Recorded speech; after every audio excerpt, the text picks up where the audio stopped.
मुंगेली पथरिया विकास खंड में संलग्न भंडारण जो है किया गया है। तो मैं माननीय मंत्री जी से ये जानना चाहता हूं कि जो भंडारण होता है वो मांग के अनुरूप होता है क्या, कि जो मांग क्रिएट होती है, मांग जनरेट होती है, उसके आधार पे होता है क्या, एक। और दूसरा, भंडारण को सिंगल लाख और डबल लाख में देने के नियम क्या है, निर्देश क्या है, उसको कैसे तय करते हैं विभाग की सिंगल लाख में इतना होगा और डबल लाख में इतना होगा करके।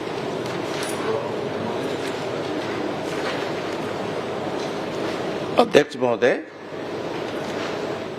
ये बात सही है कि पूरे प्रदेश की जो आवश्यकता है उस आवश्यकता के आधार पे विभाग आकलन करता है और उस आकलन के आधार पे भारत सरकार से हम निवेदन करते हैं कि हमारे प्रदेश की इतनी खाद और इतने बीज की आवश्यकता होगी, इसलिए कृपया आपूर्ति करें। भारत सरकार उसके आधार पर हमारे प्रदेश के अधिकारियों के साथ कोऑर्डिनेशन करने के बाद, चर्चा के बाद वो आवंटन जारी करते हैं और उस आवंटन के आधार पर हम उसे संबंधित जिलों में जो हमारे रेक पॉइंट है उस रेक पॉइंट से हम डबल लॉकर में हम वहाँ लॉक में जाओ। तो छत्तीसगढ़ विधानसभा में आज साय सरकार का दूसरा बजट पेश होगा। बजट को लेकर केंद्र मंत्री तोखन साहू का कहना है कि साय सरकार का यह बजट मोदी जी की गारंटी को पूरा करने और विकसित छत्तीसगढ़ के सपने को साकार करने वाला बजट होगा। तोखन साहू से बात की हमारे संवाददाता अंकुश शर्मा ने। छत्तीसगढ़ के लिए आज बड़ा दिन है और छत्तीसगढ़ में विष्णुदेव सरकार के कार्यकाल का दूसरा बजट पेश होने जा रहा है। केंद्रीय राज्य मंत्री तोखन साहू जी हमारे साथ मौजूद हैं। सर, कुछ ही समय बचा है बजट को लेकर, प्रदेश की जनता को भारी उम्मीद है इस बजट से। देखिए, बजट मोदी जी की गारंटी को पूरा करने वाला बजट होगा। गरीबों के लिए, युवाओं के लिए, महिलाओं के लिए, किसानों के लिए, सबका सपना साकार करने के लिए बजट होगा। जो जो बातें हमने कहा है, हम पहले दिन से एक एक बातें मोदी की गारंटी को हम पूरा कर रहे हैं। तो विकसित भारत और विकसित छत्तीसगढ़ के लिए बजट होगा। विकसित भारत, विकसित छत्तीसगढ़ की बात आप कर रहे हैं। विजन 2047 का है, लेकिन आज तो उम्मीद है युवाओं को है, बेरोजगारों को है, किसानों को है, मजदूरों को है। उनकी उम्मीदों पर कैसे खरे उतरने जा रहे हैं इस बजट के माध्यम से? हमने कहा कि यह बजट गरीबों के लिए, युवाओं के लिए, किसानों के लिए, महिलाओं के लिए, सबके सपनों को साकार करने के लिए बजट लाया जा रहा है। चल गया। और विष्णुदेव जी की सरकार जब से सरकार आई है तब से पहले दिन से एक एक करके हम मोदी की गारंटी को पूरा कर रहे हैं। एक सवाल इसमें ये बनता है कि महतारी वंदन योजना के जब योजना लाई गई, उस योजना का लाभ इतना बड़ा मिला कि भारतीय जनता पार्टी को भारी बहुमत मिला है। अब महिलाओं को साधे रखना एक बड़ी चुनौती है। इस बजट में उस योजना में कुछ बढ़ोतरी होने जा रही है? देखिए, हमने महतारी वंदन के साथ साथ और भी कही हुई बातें, किसानों के लिए हमने कहा कि पिछले 2 साल का बोनस राशि देंगे, वो भी हमने दिया। 31 रुपये में धान खरीदेंगे, 21 कुंटल धान खरीदेंगे, एक साथ भुगतान करेंगे, वो भी हमने पूरा किया। भूमिहीन जो हमारे किसान भाई हैं उनको भी सरकार 10 हज़ार देने के हमने वायदे किए थे, वो भी हमने दिया। तो हम एक एक करके सारी वायदे को हम पूरा कर रहे हैं। इसलिए जनता का विश्वास भारतीय जनता पार्टी के प्रति बना हुआ है, इसलिए जनता का आशीर्वाद हमें प्राप्त हो रहा है। सवाल ये बचता है कि बजट आने वाला है आज। एक दिन पहले कैबिनेट की बैठक हुई, मतलब कल कैबिनेट की बैठक में बहुत सारे फैसले लिए गए, लेकिन एक फैसला आया जिसमें जो अंग्रेजी शराब है उससे टैक्स हटा दिया गया। मदिरा प्रेमियों के लिए तो अच्छी खबर है, लेकिन विपक्ष इसको मुद्दा बनाने की कोशिश में जुट गया है। अरे विपक्ष तो मुद्दा बनाएंगे ना, शराब घोटाले करने वाले लोग, कोयला घोटाला करने वाले लोग, भाई जो इच्छा रखते हैं उसका भी तो सरकार ने ध्यान रखा है। बहुत शुक्रिया हमसे बातचीत करने के लिए। तो केंद्रीय राज्य मंत्री तोखन साहू हमारे साथ जुड़े हुए थे।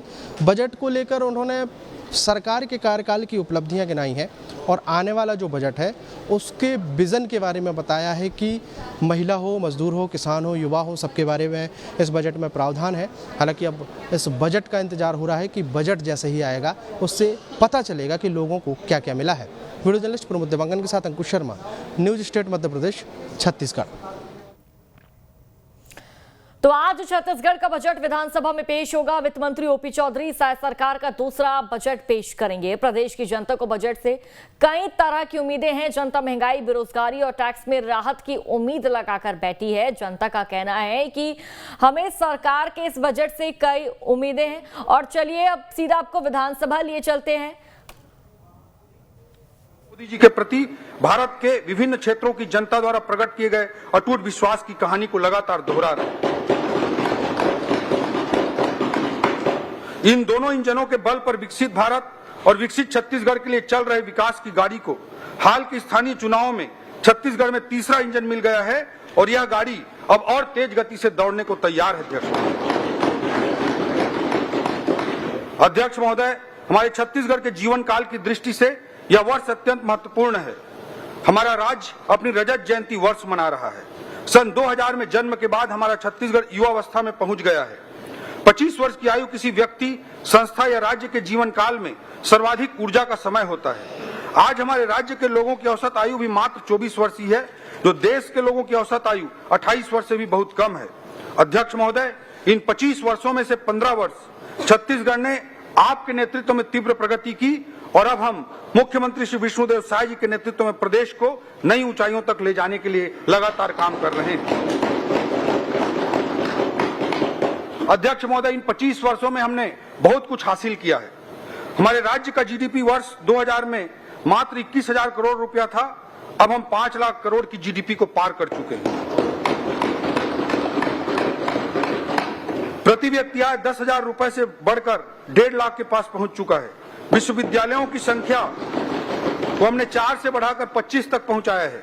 अध्यक्ष महोदय, हमारे राज्य छत्तीसगढ़ का जब गठन हुआ था अभी मुझे याद आता है कि हमारा एक बैचमेट था। हम लोग उसी समय 12वीं कक्षा पास होकर निकले थे और उस मेरे एक बैचमेट दोस्त की पीएमटी में रैंक 100 के अंदर डबल डिजिट में थी, लेकिन उसे एमबीबीएस की सीट तक नहीं मिल पाई थी। अध्यक्ष महोदय, क्योंकि उस समय पूरे राज्य में एक ही मेडिकल कॉलेज हुआ करता था। हमारी पार्टी की सरकारों के विशेष प्रयासों से अब मेडिकल कॉलेजों की संख्या 14 तक पहुंच चुकी है। अध्यक्ष महोदय,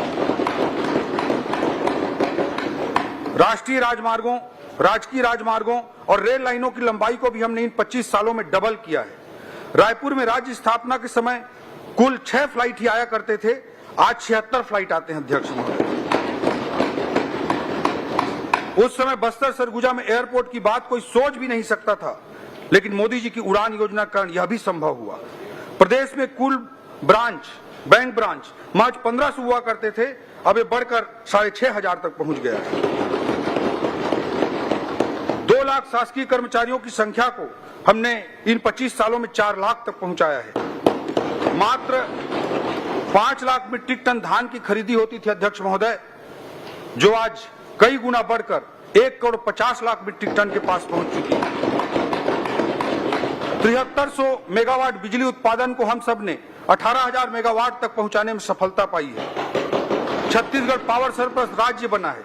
सन 2000 में स्थापना के समय हमारी राजधानी रायपुर या पूरे राज्य में एक भी राष्ट्रीय स्तर का संस्थान नहीं था। अध्यक्ष महोदय, आज संभवतः हमारा रायपुर ऐसा एकमात्र राजधानी शहर है जहां आईएम भी है, एम्स भी है, एनआईटी भी है, ट्रिपल आईटी भी है, प्लास्टिक इंजीनियरिंग का इंस्टीट्यूट सीपेड भी है और नेशनल लॉ यूनिवर्सिटी एचएनएलयू भी है। अध्यक्ष महोदय, एक और राष्ट्रीय स्तर का संस्थान आज की इस बजट में और जुड़ने जा रहा है, जिसका जिक्र मैं आगे पंक्तियों में करूंगा। अध्यक्ष महोदय, छत्तीसगढ़ की यह प्रगति गाथा एक ओर मुझे हर्षित करती है, वहीं दूसरी ओर छत्तीसगढ़ के विकास और बेहतर भविष्य की ललक मुझे संतुष्ट होने नहीं देती, बल्कि और ऊर्जा से कार्य करने के लिए प्रेरित करती है। अध्यक्ष महोदय, देश के यशस्वी प्रधानमंत्री श्री नरेंद्र मोदी जी ने कहा है, किसी भी राष्ट्र के जीवन काल में एक पड़ाव आता है जब राष्ट्र अपनी विकास यात्रा में तेजी से प्रगति कर सकता है, और भारत के लिए यह वह समय चल रहा है, अमृत काल चल रहा है, जो भारत के इतिहास का यह कालखंड ऐसा कालखंड है जब देश एक लंबी छलांग लगाने जा रहा है। मोदी जी के इस शब्दों में पुनः कहूं तो यही समय है, सही समय है। माननीय प्रधानमंत्री जी ने देश की स्वतंत्रता के अमृत काल 2047 तक देश को विकसित राष्ट्र बनाने का जो महत्वाकांक्षी लक्ष्य रखा है, उसकी पूर्ति के लिए आवश्यक है कि छत्तीसगढ़ भी राष्ट्र निर्माण की इस पहल में बराबर का योगदान देकर माननीय प्रधानमंत्री जी की परिकल्पना को सार्थक करे। यह हमारे छत्तीसगढ़ के 3 करोड़ जनता के लिए भी उतना ही जरूरी है कि देश की विकास प्रक्रिया में कदम ताल करते हुए हम आगे बढ़ सकें। अध्यक्ष महोदय, हमने अपने राज्य को विकसित राज्य बनाने हेतु छत्तीसगढ़ अंजोर विजन 2047 पथ प्रदर्शक एक दस्तावेज तैयार किया है। यह विजन डॉक्यूमेंट कोई कोरा सपना नहीं है, बल्कि छत्तीसगढ़ के जनता के महत्वाकांक्षाओं, आशाओं और समृद्धि को साकार करने के जीवंत सफर की मार्गदर्शिका है अध्यक्ष महोदय। यह केवल सरकारी तरीके से बनाया गया कोई सरकारी दस्तावेज मात्र नहीं है। हमने राज्य के सभी वर्गों से विचार विमर्श कर इसको मूर्त रूप प्रदान किया है, क्योंकि हम जानते हैं कि विकसित छत्तीसगढ़ का स्वरूप केवल सरकार तय न करे, बल्कि यह जन भावनाओं से प्रेरित हो, यह हमारी मान्यता है अध्यक्ष महोदय। अध्यक्ष महोदय, हमारे विजन डॉक्यूमेंट में अल्पकालिक, मध्यकालिक और दीर्घकालिक लक्ष्य उनको प्राप्त करने की रणनीति शामिल है। हमारी सरकार प्रत्येक बजट भी विजन डॉक्यूमेंट के अनुरूप ही उठा करके एक एक कदम के रूप में प्रस्तुत करेगी।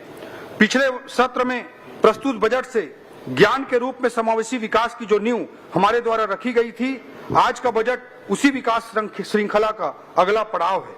हमने पिछले बजट में ज्ञान तथा गरीब, युवा, अन्नदाता किसान और नारी को केंद्र बिंदु बनाकर योजनाओं का न केवल निर्माण किया, अपितु मुख्यमंत्री विष्णुदेव साय जी के नेतृत्व में पिछले पूरे एक साल इन योजनाओं को जनता तक साय साय पहुंचाया भी है अध्यक्ष महोदय। इस बजट के शुरुआत में मैं ज्ञान अर्थात अंत्योदय या समावेशी विकास को सुनिश्चित करने के लिए आवश्यक रणनीति गति का जिक्र करना चाहूंगा अध्यक्ष महोदय। अध्यक्ष महोदय, पिछले बार हमने ज्ञान को केंद्र बिंदु बनाया था। ज्ञान अर्थात गरीब, युवा, अन्नदाता और नारी, इनको अगर हमको आगे बढ़ाना है, इनका अगर हमको उत्थान करना है, तो गति आवश्यक है अध्यक्ष महोदय। उसे आगे बढ़ाने के लिए, ज्ञान को आगे बढ़ाने के लिए गति की रणनीति आवश्यक है। गति में जी का अर्थ है गुड गवर्नेंस, ए का अर्थ है एक्सिलरेटिंग इंफ्रास्ट्रक्चर, टी का अर्थ है टेक्नोलॉजी और आई का अर्थ है इंडस्ट्रियल ग्रोथ अध्यक्ष महोदय। गति न केवल ज्ञान के कल्याण के लिए अनिवार्य है, बल्कि हमारे 2030 तक के मध्यकालिक लक्ष्य और 2047 तक के विकसित छत्तीसगढ़ के दीर्घकालिक लक्ष्य को भी प्राप्त करने के लिए जरूरी है।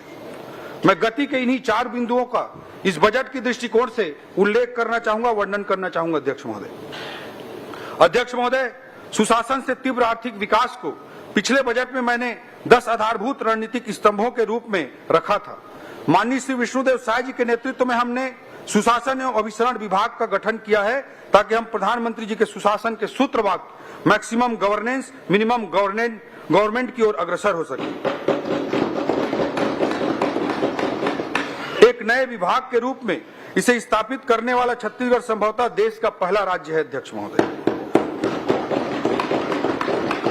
लाल फीताशाही को खत्म करने के लिए हम ई ऑफिस प्रणाली अपना रहे हैं, ताकि ऑनलाइन तरीके से समय पर फाइलों का निपटारा हो, विलंब की जिम्मेदारी तय हो, भ्रष्टाचार की आशंका को भी कम किया जा सके।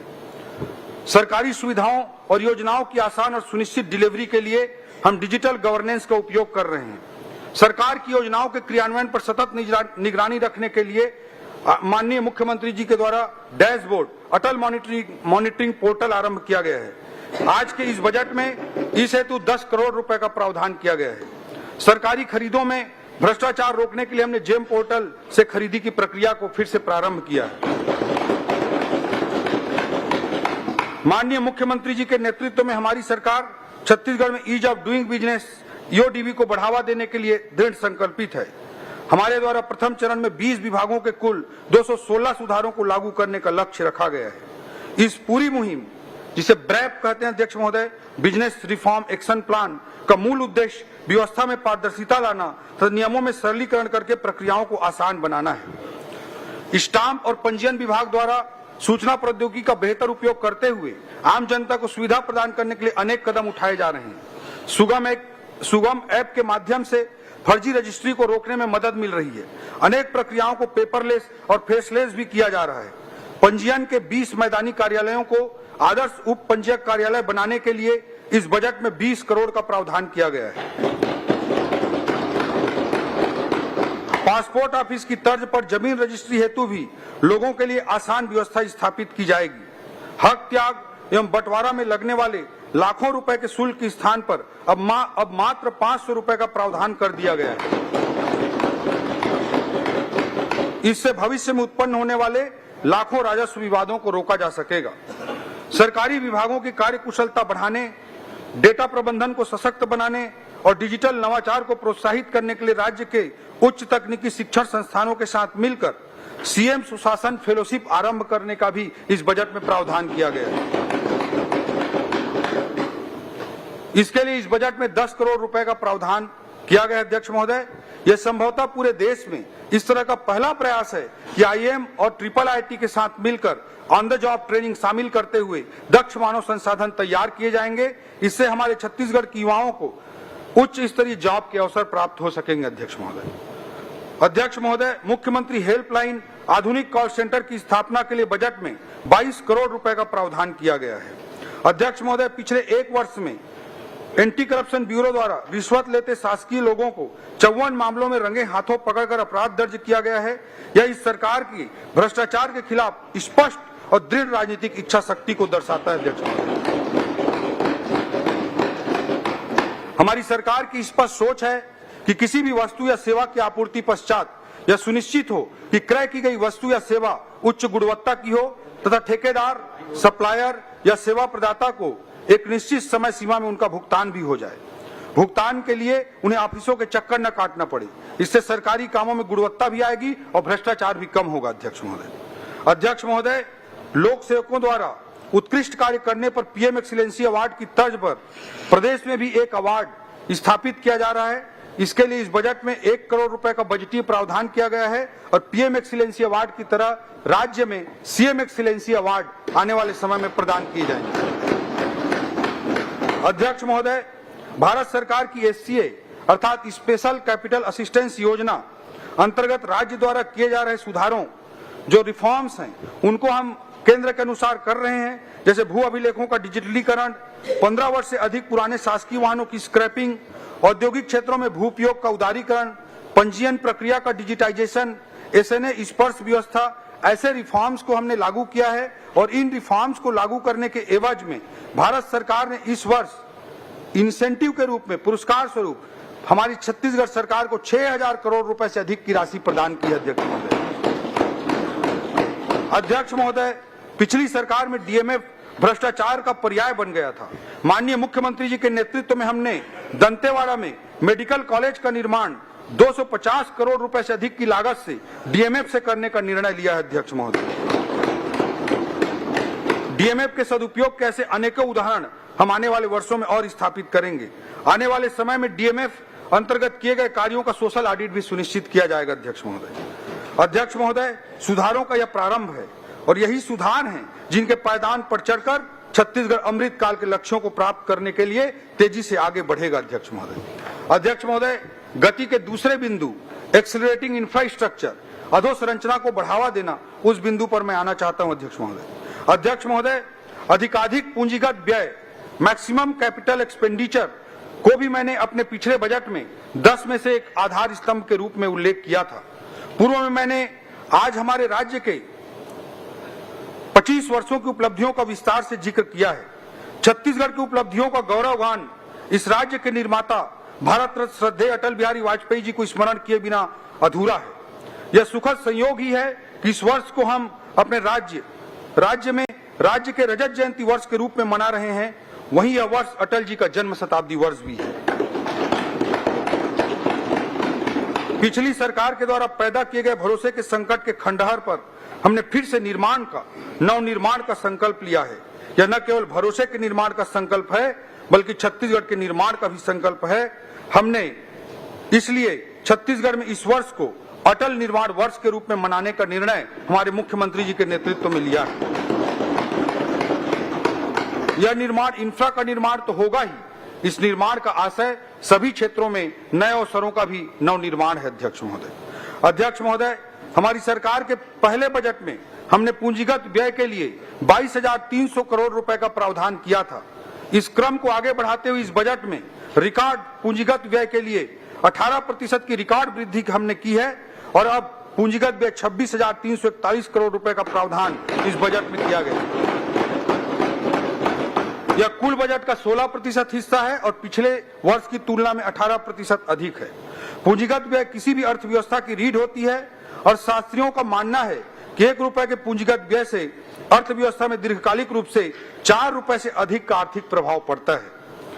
पूंजीगत व्यय में वृद्धि के प्रयासों के फलस्वरूप भारत सरकार ने SCA में जो हमको राशि दी है, केवल कैपिटल एक्सपेंडिचर में वृद्धि के कारण भारत सरकार ने इंसेंटिव के रूप में छत्तीसगढ़ को 1051 करोड़ रुपए प्रोत्साहन स्वरूप प्रदान किए हैं। अध्यक्ष महोदय,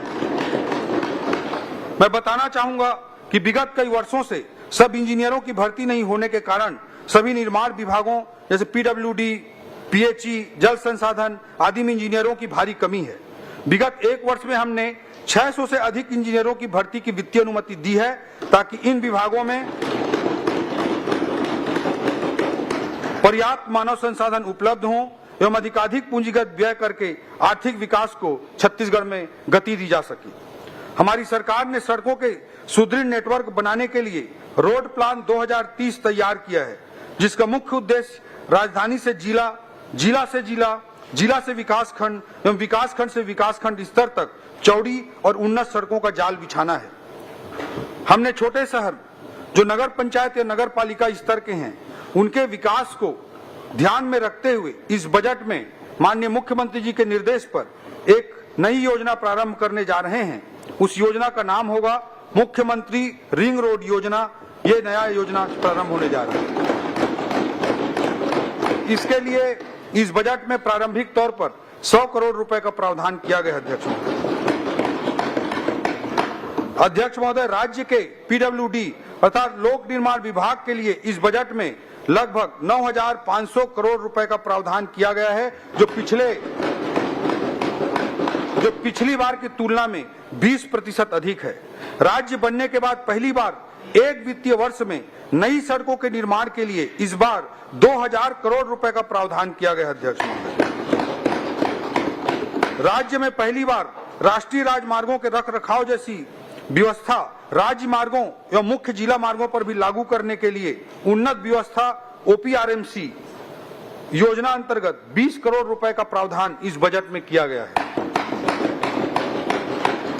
अध्यक्ष महोदय, डबल इंजन सरकार केवल एक नारा नहीं है बल्कि प्रभावशील वास्तविकता है। प्रमाण स्वरूप मैं बताना चाहूंगा कि भारत सरकार ने राज्य में राष्ट्रीय राजमार्गों के निर्माण के लिए पिछले केवल एक वर्ष में लगभग 20,000 करोड़ रुपए के सड़कों की कार्य की स्वीकृति प्रदान की है। अध्यक्ष महोदय,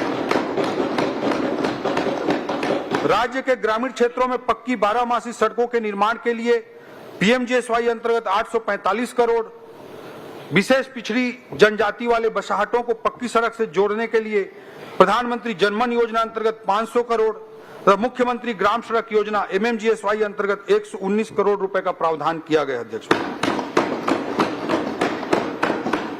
नगर निगम क्षेत्र जो हमारे छत्तीसगढ़ के 14 बड़े नगरीय निकाय हैं, 14 नगर निगम हैं, उनमें सुनियोजित विकास को बढ़ावा देने के लिए भी इस बजट में एक नई योजना प्रारंभ की जा रही है। इस योजना का नाम मुख्यमंत्री नगरोत्थान योजना रहेगी। अध्यक्ष महोदय, इसके लिए इस बजट में 500 करोड़ रुपए का वित्तीय प्रावधान किया गया। अध्यक्ष, जगदलपुर, अंबिकापुर एवं बिलासपुर एयरपोर्टों के विकास कार्यों के लिए बजटीय प्रावधान किए गए हैं। ज्यादा से ज्यादा फ्लाइट संचालन हो सके, इसके लिए 40 करोड़ रुपए का बीजीएफ का भी प्रावधान किया गया है। माननीय प्रधानमंत्री जी के नदियों को जोड़ने की महत्वाकांक्षी लक्ष्य को भी हम पूरा करने के लिए मुख्यमंत्री जी के नेतृत्व में आगे बढ़ रहे हैं। अध्यक्ष महोदय, महानदी एवं इंद्रावती नदी को जोड़ने के लिए और केवई नदी और हसदेव नदी को आपस में जोड़ने के लिए सर्वे कार्य कराने के लिए भी इस बजट में प्रावधान किया गया। अध्यक्ष, हमने अपने जन संकल्प पत्र के अनुरूप रायपुर एवं आसपास के क्षेत्रों को शामिल करते हुए एनसीआर की तर्ज पर एससीआर साथ स्टेट कैपिटल रीजन विकसित करने का निर्णय लिए हैं। जैसे नेशनल कैपिटल रीजन है वैसे स्टेट कैपिटल रीजन बनाने का भी निर्णय हमारी सरकार ने लिया है। इसके लिए बजट में स्टेट कैपिटल रीजन के कार्यालय की स्थापना के लिए भी बजट का प्रावधान कर दिया गया है। सर्वे और डीपीआर निर्माण हेतु भी इस बजट में 5 करोड़ रुपए का प्रावधान किया गया है। आज बड़े शहरों की जरूरत मेट्रो, मिनी मेट्रो के रूप में सामने आ रही है। अध्यक्ष महोदय, इस बात को ध्यान में रखते हुए, भविष्य की जरूरतों को ध्यान में रखते हुए रायपुर से दुर्ग तक मेट्रो रेल सुविधा के सर्वे का कार्य भी इस बजट में प्रावधानित है। 5 करोड़ रुपए का प्रावधान किया जाए। रायपुर शहर में कैनाल रोड फेज 3 का निर्माण, पंडरी से मोवा फ्लाईओवर ब्रिज का निर्माण, एक्सप्रेसवे फेज 2 का निर्माण, कटघोरा से दीपका 4 लेन सड़क का निर्माण, रायगढ़ से महापल्ली 4 लेन सड़क का निर्माण, अंबिकापुर अंबेडकर चौक से वाराणसी मार्ग 4 लेन सड़क का निर्माण, ऐसे अनेकों कार्यों को इस बार प्रमुखता से इस बजट में अधोसंरचनात्मक कार्यों को जोड़ा गया है। पेयजल व्यवस्था हेतु भी जल जीवन मिशन योजना अंतर्गत 4,500 करोड़ रुपए का बजटीय प्रावधान इस बार किया गया है। गति के तीसरे बिंदु टी अर्थात टेक्नोलॉजी पर मैं अब चर्चा करना चाहूंगा अध्यक्ष महोदय, औद्योगिक क्रांति से लेकर डिजिटल युग तक तकनीकी प्रगति ने पूरी दुनिया में लगातार आर्थिक विकास को गति प्रदान की है। आज दुनिया चौथी औद्योगिक क्रांति के मुहाने पर खड़ी है, जहां AI, artificial intelligence, blockchain, IoT and renewable energy प्रौद्योगिकियां केवल उपकरण ही नहीं हैं, बल्कि ये परिवर्तनकारी शक्तियां हैं। नवाचार उद्योगों को नए सिरे से परिभाषित कर रहे हैं। टेक्नोलॉजी किसी भी आधुनिक अर्थव्यवस्था का आज की तारीख में प्रवेश द्वार बन चुका है। अध्यक्ष महोदय, मोबाइल कनेक्टिविटी तकनीकी क्रांति का सूत्रधार है, या फिर कहूं तो ये आज के आधुनिक युग का वाहक है। किंतु प्रदेश के ऐसे सुदूर अंचल हैं जहां आज भी दूरसंचार की क्रांति से ये अंचल वंचित हैं। इस कमी को दूर करने के लिए मुख्यमंत्री जी के निर्देश पर एक नई योजना का इस बजट में प्रावधान किया गया है। अध्यक्ष महोदय, इस योजना का नाम होगा मुख्यमंत्री मोबाइल टावर योजना। इसका प्रथम चरण इस बजट में प्रावधान प्रथम चरण का किया गया है। इससे जो मोबाइल कनेक्टिविटी नहीं हो रही है, ऐसे गांवों को मोबाइल कनेक्टिविटी से जोड़ने का काम वीजीएफ के माध्यम से किया जाएगा, जिससे ऐसे क्षेत्रों में टेलीकॉम सेवा प्रदाताओं को मोबाइल टावर लगाने के लिए वीजीएफ के माध्यम से प्रोत्साहित करेंगे। इसके लिए इस बजट में प्रावधान किया गया। अध्यक्ष महोदय, स्टेट डेटा सेंटर की स्थापना के लिए 40 करोड़, स्वान के संचालन के लिए 18 करोड़, डिजिटल गवर्नेंस के लिए 9 करोड़ का भी प्रावधान किया गया है। आईटी के माध्यम से न्यायिक व्यवस्था को सुदृढ़ करने के लिए न्यायालयों के कंप्यूटरीकरण के लिए 37 करोड़ का प्रावधान किया गया है। डिजिटल क्रॉप सर्वे के लिए 40 करोड़ का प्रावधान किया गया है। ई धरती योजना के अंतर्गत भू अभिलेखों के डिजिटलीकरण के लिए 48 करोड़ रुपए का प्रावधान किया गया है। वित्तीय टेक्नोलॉजी आधारित वित्तीय प्रबंधन के लिए इफमिस की व्यवस्था को लागू करने के लिए 45 करोड़ और आबकारी विभाग में centralised command and control system को स्थापित करने के लिए 3 करोड़ रुपए का प्रावधान किया गया है। जिला स्तर पर तकनीक का प्रयोग करते हुए जीडीपी का मूल्यांकन करने के लिए स्टैटिस्टिकल एनालिसिस सिस्टम की स्थापना हेतु 7 करोड़ रुपए का प्रावधान किया गया है। यह दुर्भाग्यजनक है अध्यक्ष महोदय कि अब तक जिलों का पृथक से जीडीपी की गणना नहीं की जाती थी। अब विभिन्न जिलों के जीडीपी की गणना की जा सकेगी एवं जिलावार विकास रणनीति भारत सरकार की तरह एस्पिरेशनल डिस्ट्रिक्ट आकांक्षी जिलों की तरह हम योजना बनाकर रणनीतिबद्ध ढंग से काम कर सकेंगे।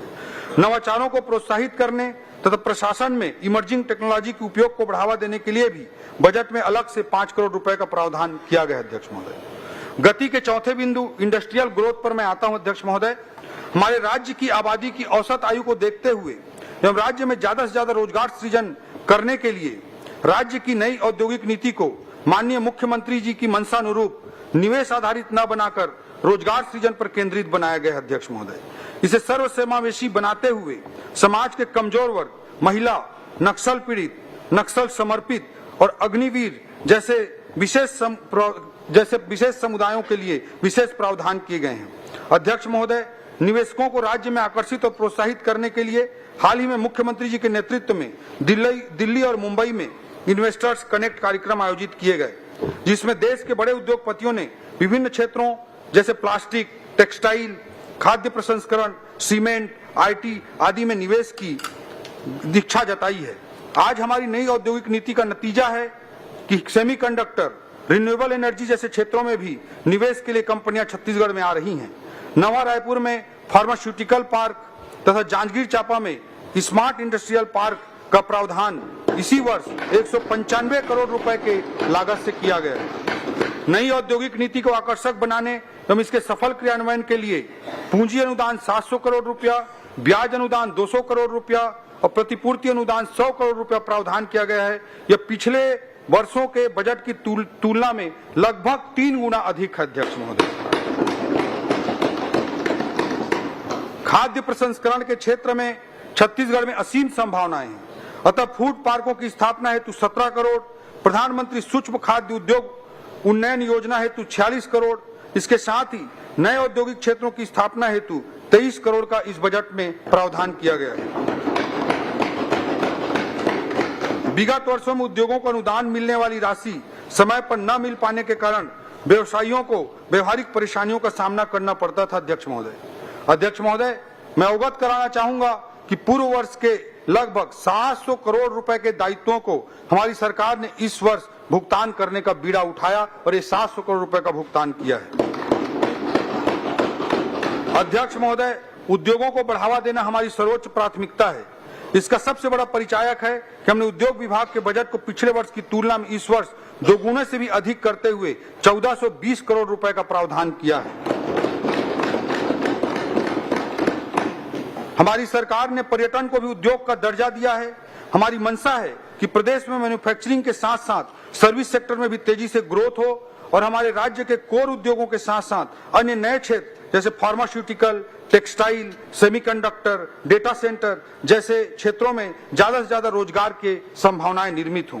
अध्यक्ष महोदय, छत्तीसगढ़ चेंबर ऑफ कॉमर्स को कार्यालय हेतु नवा रायपुर अटल नगर में रियायती दर पर भूमि आवंटन करने के लिए भी इस बजट में प्रावधान किया गया है। अध्यक्ष महोदय, जिला उद्योग कार्यालय राजनांदगांव, जगदलपुर, कोंडागांव, बालोद, महासमुंद और बिलासपुर में भवनों के निर्माण का भी इस बजट में प्रावधान किया गया है। अध्यक्ष महोदय, अब मैं इस वित्तीय वर्ष में जो आर्थिक स्थिति है उसके कुछ डाटा प्रस्तुत करना चाहूंगा। वर्ष 2024-25 के आर्थिक सर्वेक्षण के अनुसार स्थिर दर पर हमारे राज्य के जीएसडीपी सकल घरेलू उत्पाद में 7.51% की वृद्धि अनुमानित है। अध्यक्ष महोदय, इसी अवधि में देश के जीडीपी में 6.4% की वृद्धि अनुमानित है। देश का राष्ट्रीय औसत का वृद्धि 6.4% का है और हमारे राज्य का 7.51% का वृद्धि हो रही है।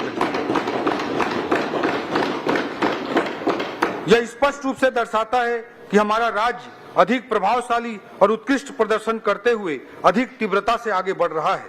प्रचलित दर पर राज्य का जीएसडीपी 2023-24 में 5,12,000 करोड़ अनुमानित था, जो वर्ष 2024-25 में बढ़कर 5,67,880 करोड़ रुपए अनुमानित है। इसमें लगभग 11% की वृद्धि अनुमानित है।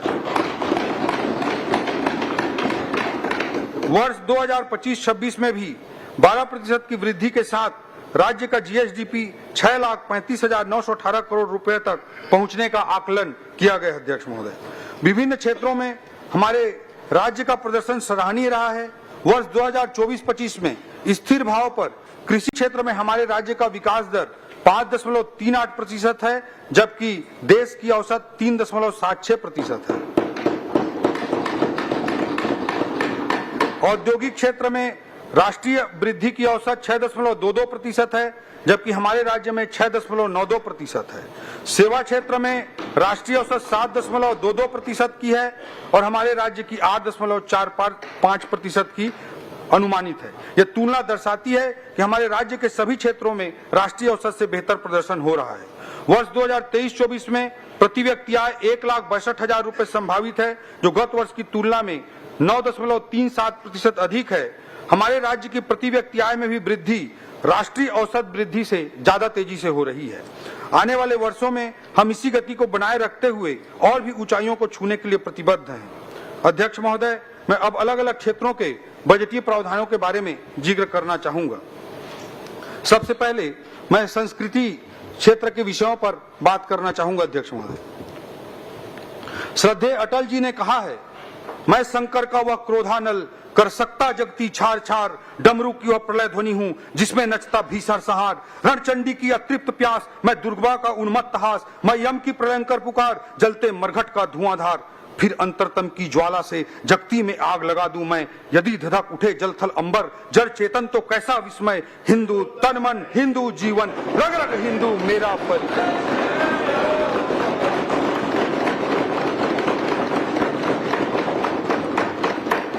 अध्यक्ष महोदय, हिंदू किसी मजहब का नाम नहीं है। माननीय सर्वोच्च न्यायालय ने भी कहा है कि एक जीवन पद्धति का नाम है, जीने का एक तरीका है। सर्वे भवन्तु सुखिना का भाव ही हिंदुत्व है और हमें गर्व है इस महान सोच पर, हमें गर्व है इस जीवन पद्धति पर जो हमेशा दुनिया को जीना सिखाते आई और आज पूरी दुनिया को यह वर्ल्ड ऑर्डर और पीस तथा विश्व व्यवस्था और शांति की गारंटी अगर कोई दे सकता है तो हिंदू की विचारधारा दे सकती है। अध्यक्ष महोदय, दीनदयाल उपाध्याय जी का सांस्कृतिक राष्ट्रवाद इस हिंदुत्व का अनिवार्य हिस्सा है। सांस्कृतिक राष्ट्रवाद भी कोई अमूर्त अवधारणा नहीं है अध्यक्ष महोदय, इसका सीधा अर्थ इतना ही है कि राष्ट्र का आधार संस्कृति होता है।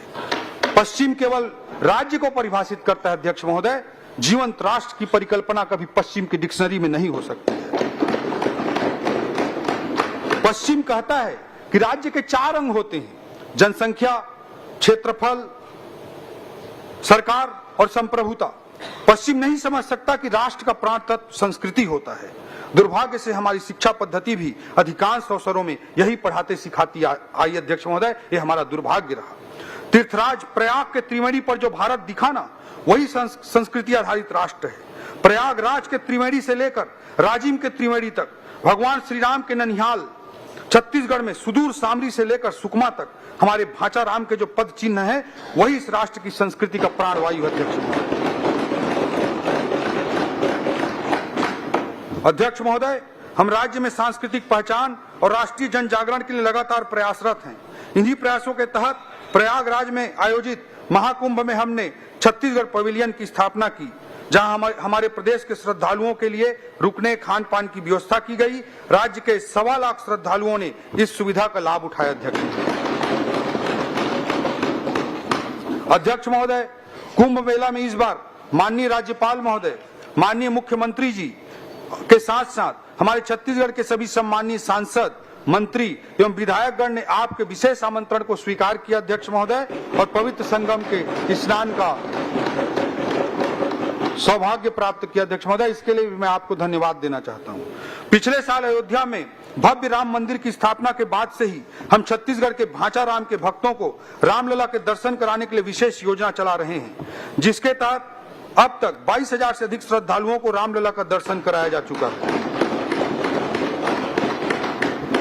अगले वित्त वर्ष के लिए इस बजट में इस प्रयोजन के लिए 36 करोड़ रुपए का प्रावधान किया गया है।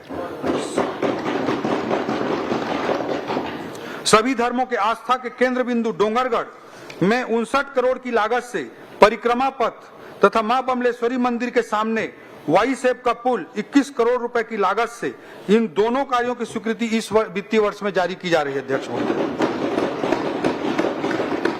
हमारी सरकार चंपारण, सिरपुर जैसे अन्य धार्मिक स्थलों के विकास को भी सुनिश्चित करने के लिए संकल्पित है अध्यक्ष महोदय। छत्तीसगढ़ के बगियाला मिलजुल के सजाबो जी, हमर माटी हमर तीरथ है, अब राजिम कुंभ घलो नहाबो जी, एक छत्तीसगढ़ी व्यक्ति की भावना है अध्यक्ष महोदय। अध्यक्ष महोदय, हमने राजिम कुंभ का सुंदर आयोजन फिर से प्रारंभ किया है और आज के इस बजट में अगले साल के आयोजन के लिए 8 करोड़ रुपए का वित्तीय प्रावधान भी रखा गया है। छत्तीसगढ़ के श्रद्धालुओं को सिंधु दर्शन और कैलाश मानसरोवर यात्रा पर जाने के लिए बजटीय प्रावधान भी इस बजट में किया गया है अध्यक्ष महोदय। अध्यक्ष महोदय, पिछली सरकार ने तीर्थ यात्रा योजना को बंद कर दिया था। मैं बताना चाहूंगा कि इस योजना अंतर्गत लगभग 2.5 लाख हितग्राहियों ने हरिद्वार, पुरी, द्वारिका, श्रवणबेलगोला, सारनाथ, सबरीमाला, वैष्णो देवी, स्वर्ण मंदिर इत्यादि महत्वपूर्ण धार्मिक स्थानों की यात्रा की थी। पिछले बजट में हमने इस योजना को पुनः आरंभ किया और आज की इस बजट में इस योजना को, तीर्थ यात्रा योजना को चलाने के लिए 15 करोड़ रुपए के वित्तीय प्रावधान की घोषणा की। अध्यक्ष महोदय, हमारे छत्तीसगढ़ और छत्तीसगढ़ की स्थानीय संस्कृति के लिए हमारी प्रतिबद्धता अनवरत अटूट रही है। विपक्षी साथियों की सरकारों को छत्तीसगढ़ राज्य बनाने का अवसर दशकों तक मिला, लेकिन उन्होंने नहीं बनाया। अगर छत्तीसगढ़ किसी ने बनाया तो श्रद्धेय अटल जी ने बनाया। हमने छत्तीसगढ़ी को राजभाषा का दर्जा दिया। हमने छत्तीसगढ़ राजभाषा आयोग का गठन किया। हमारे छत्तीसगढ़ के महान विभूतियों के नाम पर हमने अनेक अलंकरण स्थापित किए। हमारे छत्तीसगढ़ के धरोहर पद्मश्री कवि सुरेंद्र दुबे जी ने लिखा अध्यक्ष महोदय, धन्य धन्य ये धरती, धन्य धन्य ये धरती जिसमें कौशल्या ने जन्म लिया, सीता का वनवास हुआ तो इस माटी ने शरण दिया। धन्य धन्य ये धरती जिसमें कौशल्या ने जन्म लिया, सीता का वनवास हुआ तो इस माटी ने शरण दिया। ये दक्षिण कौशल कुशावर्त सिरपुर इसकी राजधानी थी, कलचुरियों ने राज किया था, इसकी ये कहानी थी। ये वाल्मीकि की तपोभूमि, ये वाल्मीकि की तपोभूमि तुरतुरिया गुण गाती है, दोनों हाथ उठाकर बोलो छत्तीसगढ़ की माटी है।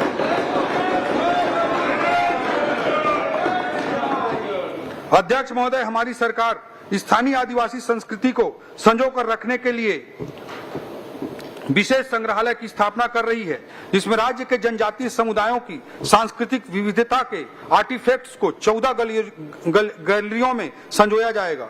इसके साथ साथ शहीद बी नारायण सिंह आदिवासी स्वतंत्रता संग्राम सेनानी संग्रहालय के निर्माण को भी स्वीकृति प्रदान किया गया है। इसमें राज्य सरकार द्वारा 11 करोड़ रुपए की राशि लगाई जाएगी।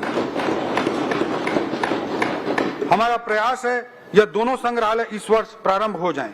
इसके अलावा अनुसूचित जनजातियों के श्रद्धा एवं पूजा स्थलों के अखड़ा विकास के परिरक्षण एवं संवर्धन हेतु बजट में 2 करोड़ 50 लाख रुपए का प्रावधान किया गया है। जनजातीय गौरव दिवस, कर्मा महोत्सव, इनका आयोजन किया जाएगा। इसके लिए बृहद बजटीय प्रावधान इस बजट में किए गए हैं।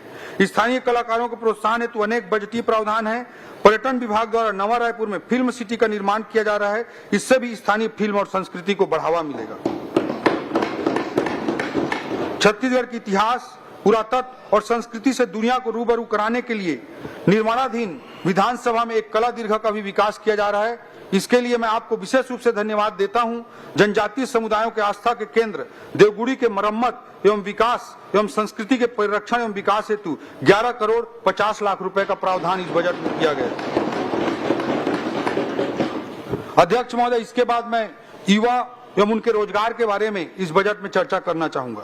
अध्यक्ष महोदय, नेल्सन मंडेला जी ने कहा था, youth is the engine of progress, अर्थात किसी राष्ट्र को विकासशील से विकसित और महान बनाने का सफर युवा शक्ति के योगदान के बिना संभव नहीं है।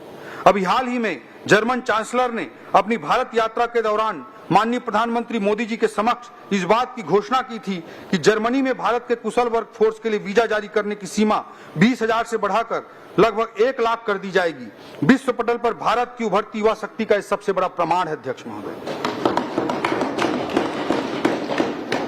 अध्यक्ष महोदय, विकसित देशों की आबादी तेजी से बूढ़ी हो रही है। आज जापान की औसत आयु 50 वर्ष, जर्मनी की औसत आयु 47 वर्ष, चीन की औसत आयु 40 वर्ष, अमेरिका की औसत आयु 39 वर्ष है। वहीं दूसरी ओर भारत की औसत आयु मात्र 28 वर्ष है। और अगर मैं छत्तीसगढ़ के औसत आयु की बात करूं तो देश की औसत आयु 28 वर्ष से भी कम 24 वर्ष ही है। डेमोग्राफिक डिविडेंड प्राप्त करने का हमारे राज्य के लिए सबसे अनुकूल समय है। अध्यक्ष महोदय, जैसा कि मैंने पूर्व में बताया कि हमने अपने औद्योगिक नीति को निवेश आधारित न बनाकर रोजगार सृजन पर आधारित बनाया है। जो छूट दी जाएगी, जो सब्सिडी दी जाएगी, उसका आधार निवेश की सीमा नहीं होगी, बल्कि अधिकाधिक रोजगार सृजन के क्राइटेरिया पर यह छूट और सब्सिडी प्रदान की जाएगी। तो सही मायने में हमारे सरकार के राज्य की युवा शक्ति के प्रति आस्था का हमारी सोच का प्रतीक है। युवाओं के प्रासंगिक कौशल विकास के लिए मुख्यमंत्री कौशल विकास योजना अंतर्गत 26 करोड़ रुपए का बजटीय प्रावधान इस बजट में किया गया है। अध्यक्ष महोदय, पिछले 25 सालों में रायपुर में निर्मित हुए राष्ट्रीय संस्थानों का मैंने जिक्र किया। एक नए राष्ट्रीय संस्थान की स्थापना की घोषणा इस बजट में और की जा रही है, जो रायपुर के और पूरे छत्तीसगढ़ के माथे पर एक और तिलक होगा। हमारा छत्तीसगढ़ कला कौशल जैसे बेल मेटल आर्ट, कोसा, टेराकोटा, बैम्बू आर्ट इत्यादि से परिपूर्ण है, किंतु आज आधुनिकता के दौर में इन्हें प्रासंगिक बनाना है। हमारे द्वारा नवा रायपुर में NIFT national institute of fashion technology की स्थापना का निर्णय लिया गया है, जिससे इन कलाकृतियों को नया आधुनिक तरीके से वैश्विक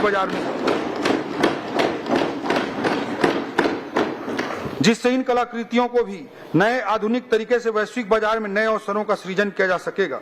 इससे हमारी युवाओं को उभरते अर्थव्यवस्था के अनुरूप गुणवत्तापूर्ण रोजगार के अवसर प्राप्त होंगे। निफ्ट के स्थापना के लिए इस बजट में 50 करोड़ रुपए का प्रावधान किया गया है।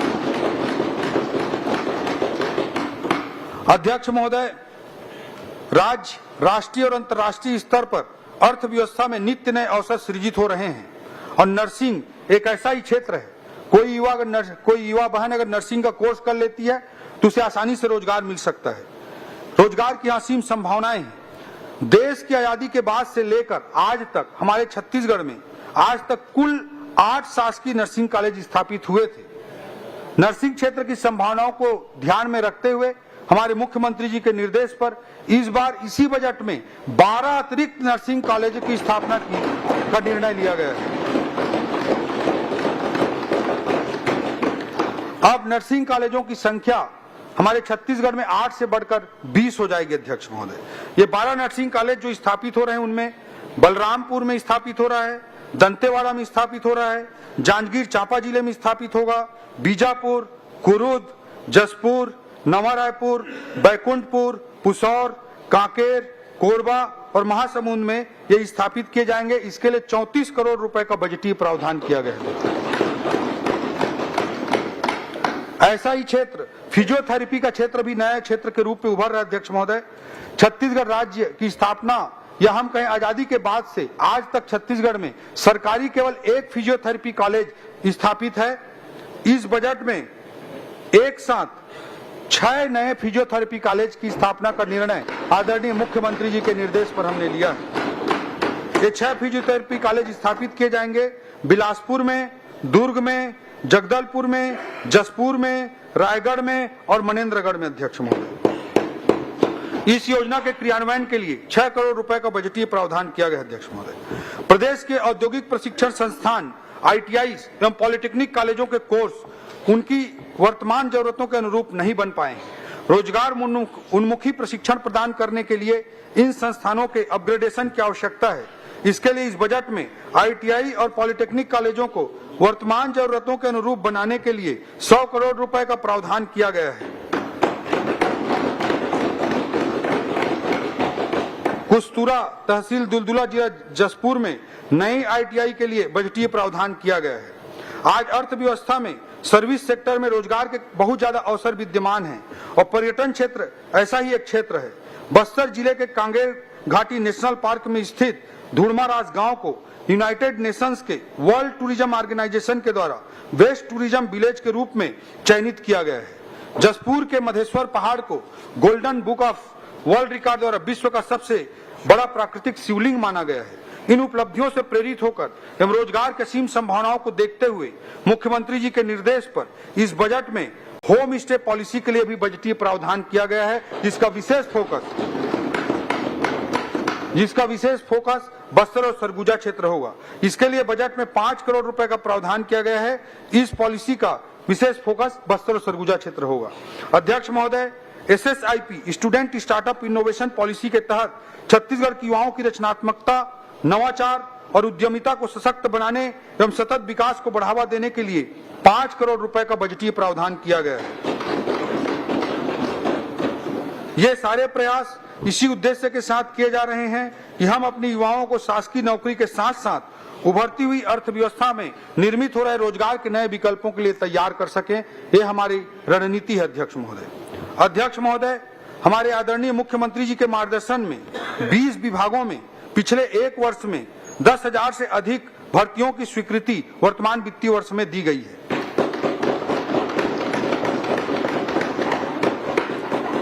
आने वाले वित्तीय वर्ष में भी माननीय मुख्यमंत्री जी के मार्गदर्शन में भर्ती हेतु पदों की स्वीकृति की प्रक्रिया को और तेज गति प्रदान की जाएगी।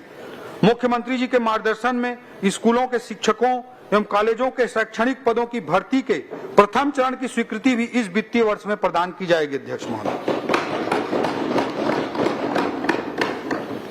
खेल प्रोत्साहन। अध्यक्ष महोदय, हमारी सरकार पूरे प्रदेश में खेल प्रोत्साहन के लिए छत्तीसगढ़ क्रीड़ा प्रोत्साहन योजना लेकर आई है। अनेक प्रावधानों में से विशेष रूप से मैं उल्लेख करना चाहूंगा कि सरगुजा एवं दुर्ग संभाग में संभाग स्तरीय बहुउद्देशीय स्टेडियम निर्माण का प्रावधान 10 करोड़ रुपए का प्रावधान इस बजट में किया गया है। सारंगगढ़ बिलाईगढ़ जिला, सूरजपुर जिला, मनेन्द्रगढ़ चिरमिरी भरतपुर जिला, मुंगेली जिला, शक्ति जिला, गरियाबंद जिला, महासमुंद जिला, बेमेतरा, कांकेर एवं बिलासपुर जिले में बहुउद्देशीय स्टेडियम निर्माण हेतु 15 करोड़ रुपए का बजटीय प्रावधान किया गया है। कुरुद, धमतरी और बलौदा बाजार के सुहेला में इंडोर हॉल निर्माण का भी बजट में 5 करोड़ रुपए का प्रावधान किया गया है। जसपुर में फुटबॉल स्टेडियम, बैडमिंटन कोर्ट और मिनी स्टेडियम तथा इंडोर हॉल निर्माण हेतु 5 करोड़ रुपए के भी प्रावधान किए गए हैं। ऐसे अनेक खेल को बढ़ावा देने के लिए बजटीय प्रावधान इस बजट में शामिल है। अध्यक्ष महोदय, नगरीय विकास की दृष्टि से मैं बताना चाहूंगा कि किसी भी अर्थव्यवस्था की उत्तरोत्तर वृद्धि में नगरीय विकास उत्प्रेरक का कार्य करता है। आर्थिक विकास के साथ शहरों में आबादी का दबाव बढ़ता जाएगा। हमारे शहरों का सुनियोजित और सर्वांगीण विकास हो, इसके लिए अनेक बजटीय प्रावधान इस बजट में किए गए हैं। मैंने मुख्यमंत्री नगरोत्थान योजना, उसके अंतर्गत 500 करोड़ रुपए के बजट प्रावधान का पहले ही जिक्र किया। नगरीय निकाय में अधोसंरचना विकास के लिए इस वर्ष 750 करोड़ रुपए का प्रावधान किया गया है। स्वच्छ पेयजल की व्यवस्था को शहरी क्षेत्रों में दुरुस्त करने के लिए अमृत मिशन अंतर्गत 744 करोड़ रुपए बजट का प्रावधान किया गया है और सबके लिए आवास योजना के अंतर्गत 875 करोड़ रुपए बजट का प्रावधान किया गया है। महोदय, सदन को यह अवगत कराते हुए मैं अंतःकरण से बहुत प्रसन्न हो रहा हूं कि हमारी सरकार ने एक नई योजना, मुख्यमंत्री गृह प्रवेश सम्मान योजना प्रारंभ करने का निर्णय लिया है। इसके तहत लाभार्थियों को सही समय पर आवास निर्माण कर गृह प्रवेश के उत्सव पर अतिरिक्त प्रोत्साहन राशि देने का निर्णय लिया गया है तथा इसके लिए इस बजट में 100 करोड़ रुपए का प्रावधान किया गया है। अध्यक्ष महोदय, रायपुर का नालंदा परिसर, उसकी सफल कहानी सर्वविदित है और युवाओं के बीच इसकी मांग को देखते हुए हमने 17 नए नगरीय निकायों में 17 नए प्रावधानों के तहत नगरीय निकायों में नालंदा परिसर विकसित करने का निर्णय लिया। इसके लिए बजट में 100 करोड़ रुपए का बजटीय प्रावधान किया गया। नवीन फायर स्टेशन निर्माण एवं क्षमता वृद्धि के लिए 44 करोड़ रुपए का बजट रखा गया। अध्यक्ष महोदय, छत्तीसगढ़ के विकास का हृदय यदि इसका शहरी क्षेत्र है तो इस विकास की धमनियां इसके गांवों से होकर गुजरती हैं। शहर एवं ग्रामीण विकास दोनों एक दूसरे के पूरक हैं। एक को हासिल किए बिना दूसरे की परिकल्पना नहीं की जा सकती। ग्रामीण विकास की दृष्टि से इस बजट में अनेक प्रावधान किए गए हैं, जिसमें से मैं कुछ का जिक्र करना चाहूंगा। ऐसे कई ग्रामीण मार्ग हैं जो आज भी बरसात में पुल के अभाव में कट जाते हैं। ऐसे पुलों के निर्माण के लिए 30 करोड़ रुपए का बजटीय प्रावधान किया गया है। गांव के अंदर मुख्यमंत्री ग्राम गौरव पथ योजना हेतु 100 करोड़ रुपए का प्रावधान किया गया है। ग्राम पंचायतों में छोटे अधोसंरचनाओं के निर्माण के लिए समग्र विकास योजना अंतर्गत 200 करोड़ रुपए का प्रावधान किया गया है। महतारी सदन निर्माण हेतु 50 करोड़ रुपए का प्रावधान किया गया है। राज्य की ग्राम पंचायतों में यूपीआई पेमेंट व्यवस्था को लागू करने के लिए 5 करोड़ रुपए का वित्तीय प्रावधान किया गया है। अध्यक्ष महोदय, पूर्ववर्ती सरकार को गरीबों की चिंता नहीं थी, उसका प्रमाण है कि राज्य सरकार द्वारा प्रधानमंत्री आवास योजना के लिए दिए जाने वाले राज्यांश को देने से मना कर दिया गया था, जिससे मेरे 18 लाख गरीब भाई बहन पक्के आवास से वंचित रह गए थे। किसी भी व्यक्ति के लिए मकान का महत्व क्या होता है, इसे किसी ने शब्दों में बयां किया है। कितना खौफ होता है शाम के अंधेरे में, कितना खौफ होता है शाम के अंधेरे में, पूछ उन परिंदों से जिनके घर नहीं होते।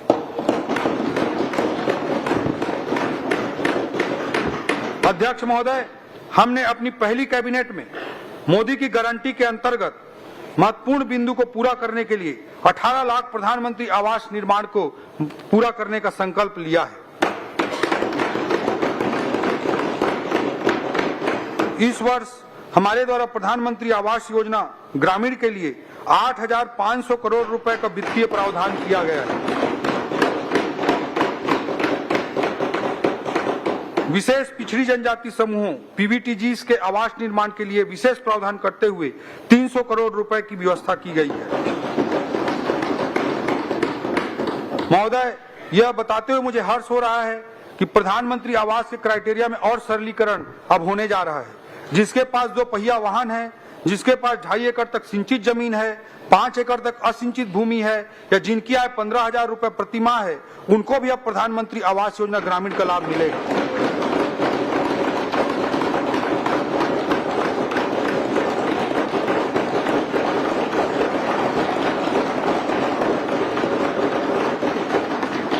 नक्सलवाद प्रभावितों के लिए संवेदनशील सोच के साथ नक्सल प्रभावितों के लिए 15,000 आवास की अतिरिक्त स्वीकृति भारत सरकार द्वारा दी गई है।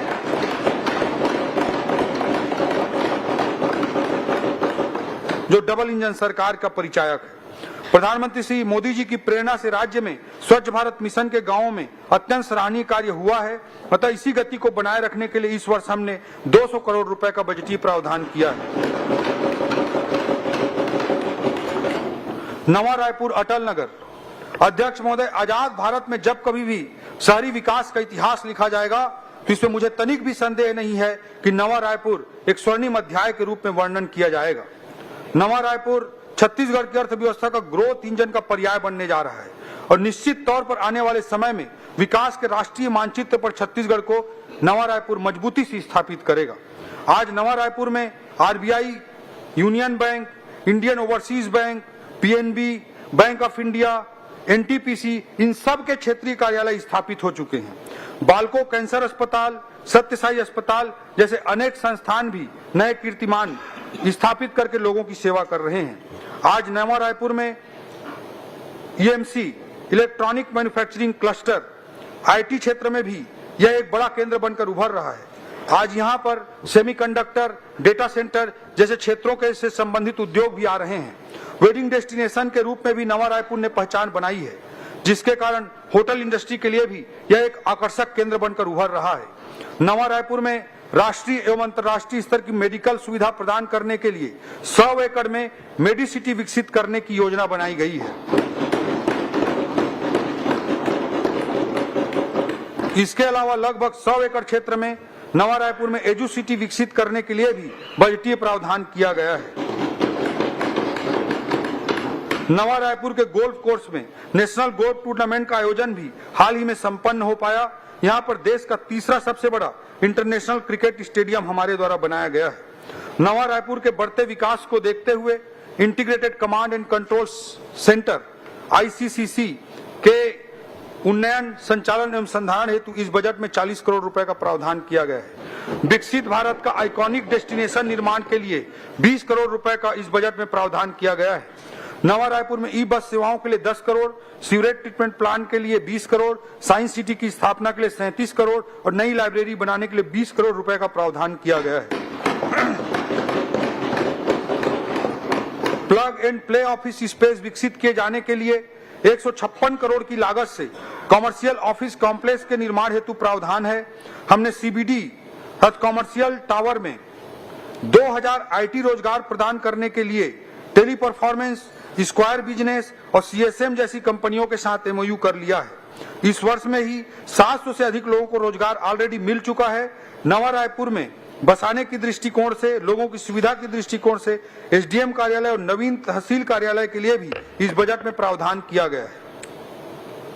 महिला एवं बाल विकास। अध्यक्ष महोदय, किसी भी समाज के समृद्ध होने की परिकल्पना तब तक नहीं की जा सकती है जब तक उस समाज में एक आदर्श संस्कृति का निर्माण न हो, और एक समृद्ध संस्कृति के निर्माण की बुनियाद उस समाज में नारी के सम्मान पर टिकी रहती है। हमारे आर्थिक विकास का आधार महिला सशक्तिकरण, नारी उत्थान तथा नारी का राज्य की जीडीपी में योगदान रहा है और रहेगा। पिछले वित्तीय वर्ष में मोदी की गारंटी अंतर्गत 1 मिनट चौधरी, वित्तीय वर्ष 2020-25, 2025-26 के विस्थापन की कार्यवाही पूर्ण होने तक सभा के भोजन अवकाश के समय में वृद्धि की जाती है। मैं समझता हूं सभा सहमत हो। पिछले वित्तीय वर्ष में मोदी की गारंटी के अंतर्गत महतारी वंदन योजना में 3000 करोड़ का प्रावधान रखा गया था तथा इस वर्ष 5500 करोड़ रुपए का बजटीय प्रावधान रखा गया था।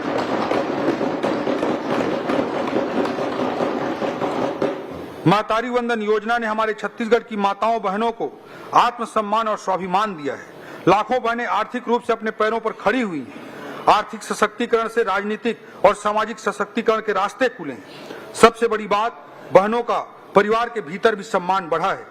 सारंगढ़ के दानसरा गांव का मैं उदाहरण देना चाहूंगा अध्यक्ष महोदय, जहां बहनें महतारी वंदन योजना के पैसे से राम मंदिर का निर्माण कर रही हैं। इस तरह के उदाहरण हमें असीम ऊर्जा से भर देते हैं। अध्यक्ष महोदय, पूर्ववर्ती सरकार ने रेडी टू ईट पोषाहार का काम हमारी माताओं बहनों से छीनकर कुछ ठेकेदारों के हवाले कर दिया था।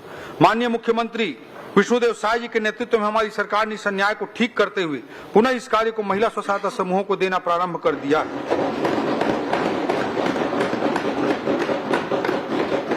हमारे द्वारा प्रदेश में अभी तक 74,000 समूह सदस्यों को अलग अलग गतिविधियों से जोड़कर लखपति दीदी बनाया गया है।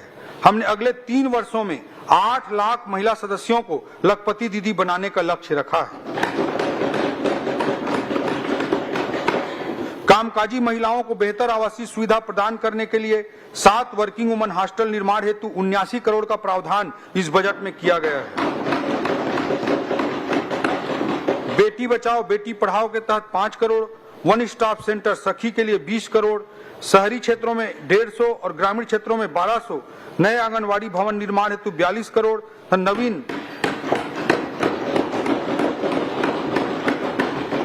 नवीन 7 परियोजना कार्यालय निर्माण के लिए 3 करोड़ 16 लाख रुपए का बजटीय प्रावधान किया गया है। समाज कल्याण अध्यक्ष महोदय, हमने समाज में सभी वर्ग के लोगों के गरिमामय जीवन को सुनिश्चित करने के लिए अनेक बजटीय प्रावधान किए हैं।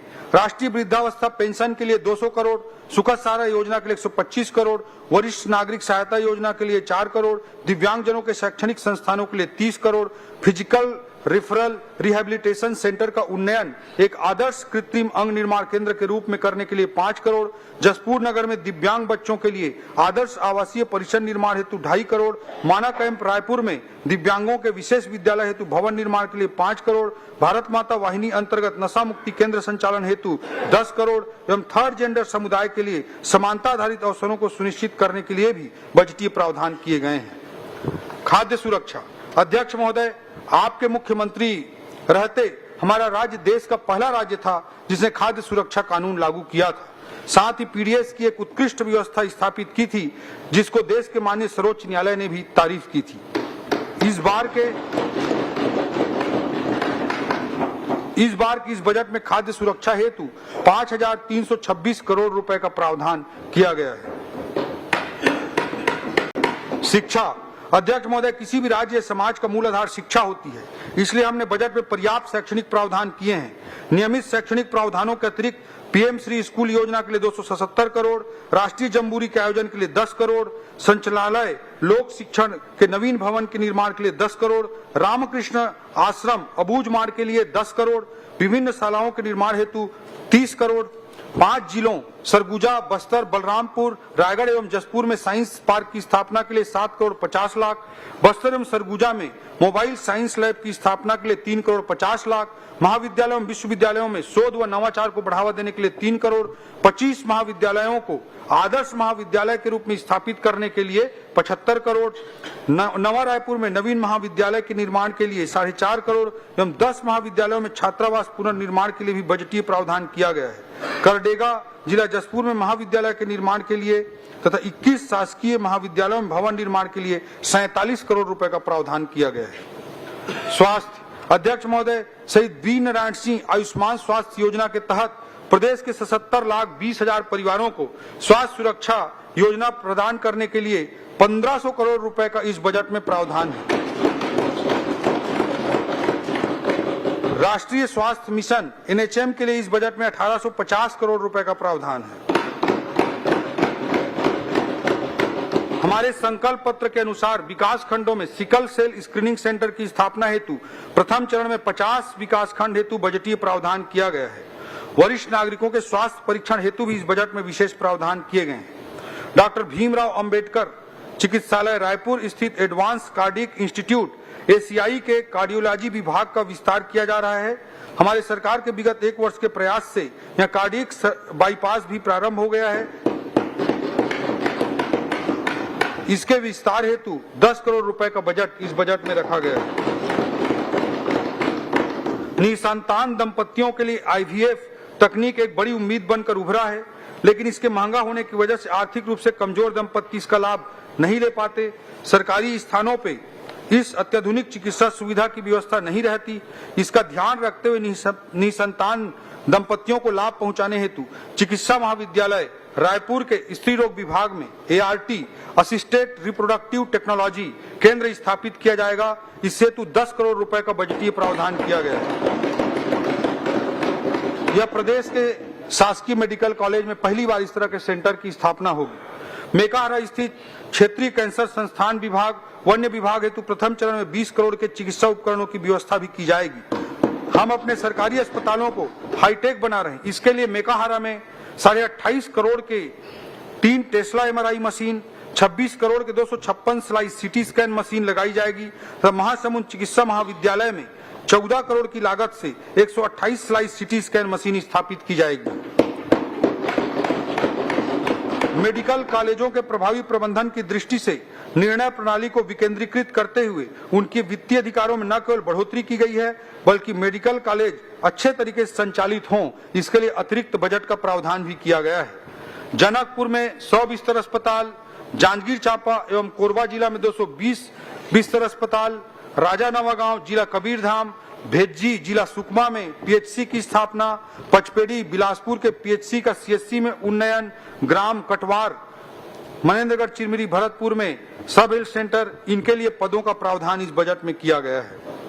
इसी तरह सरोना रायपुर में 100 बिस्तर अस्पताल, सरिया सारंगगढ़ बिलाईगढ़ जिला, नवागढ़ बेमेतरा जिला, कटघोरा कोरबा जिला के CHC का 100 बिस्तर अस्पताल में उन्नयन किए जाने हेतु प्रावधान किया गया है।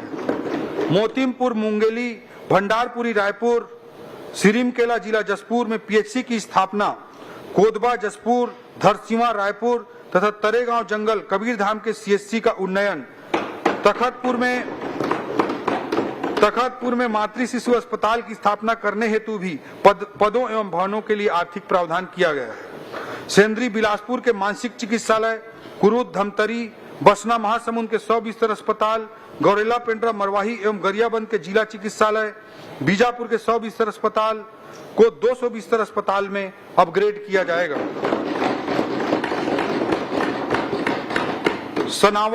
सनावल बलरामपुर जिला, पिपरिया कबीरधाम जिला, गिरौदपुरी बलौदाबाजार जिला, जरहागांव मुंगेली जिला में CHC हेतु ग्राम कोदवा गोडान कबीरधाम इस सब हेल्थ सेंटर के भवनों का निर्माण किए जाने हेतु आवश्यक प्रावधान किया गया है। राज्य को नेचुरोपैथी हब के रूप में विकसित करने के उद्देश्य से 10 बेड वाले 4 योग एवं प्राकृतिक चिकित्सा केंद्र की स्थापना हेतु भी 13 करोड़ रुपए का प्रावधान किया गया है। आयुर्वेद महाविद्यालय रायपुर के सुदृढ़ीकरण हेतु इस बजट में 4 करोड़ का प्रावधान है। इस बजट में विश्व स्तरीय मध्य भारत का सबसे बड़ा अत्याधुनिक इंटीग्रेटेड खाद्य एवं औषधि प्रयोगशाला लेबोरेटरी बनाने के लिए 45 करोड़ रुपए का प्रावधान किया गया है। कृषि एवं संबद्ध क्षेत्र अध्यक्ष महोदय, खेती का मानव जीवन में इतना अधिक महत्व है कि हम खेती करने वालों को विकास की दौड़ में कैसे पीछे छूटने दे सकते हैं। हम किसान भाइयों की आय बढ़ाने एवं उनके उपज का सही मूल्य दिलाने के लिए प्रतिबद्ध हैं। इस खरीफ वर्ष में हमने प्रदेश के 25,49,000 किसानों से 1,49,00,000 टन से अधिक धान खरीदा है। यह अब तक के किसी भी वर्ष में की गई सबसे अधिक धान खरीदी है।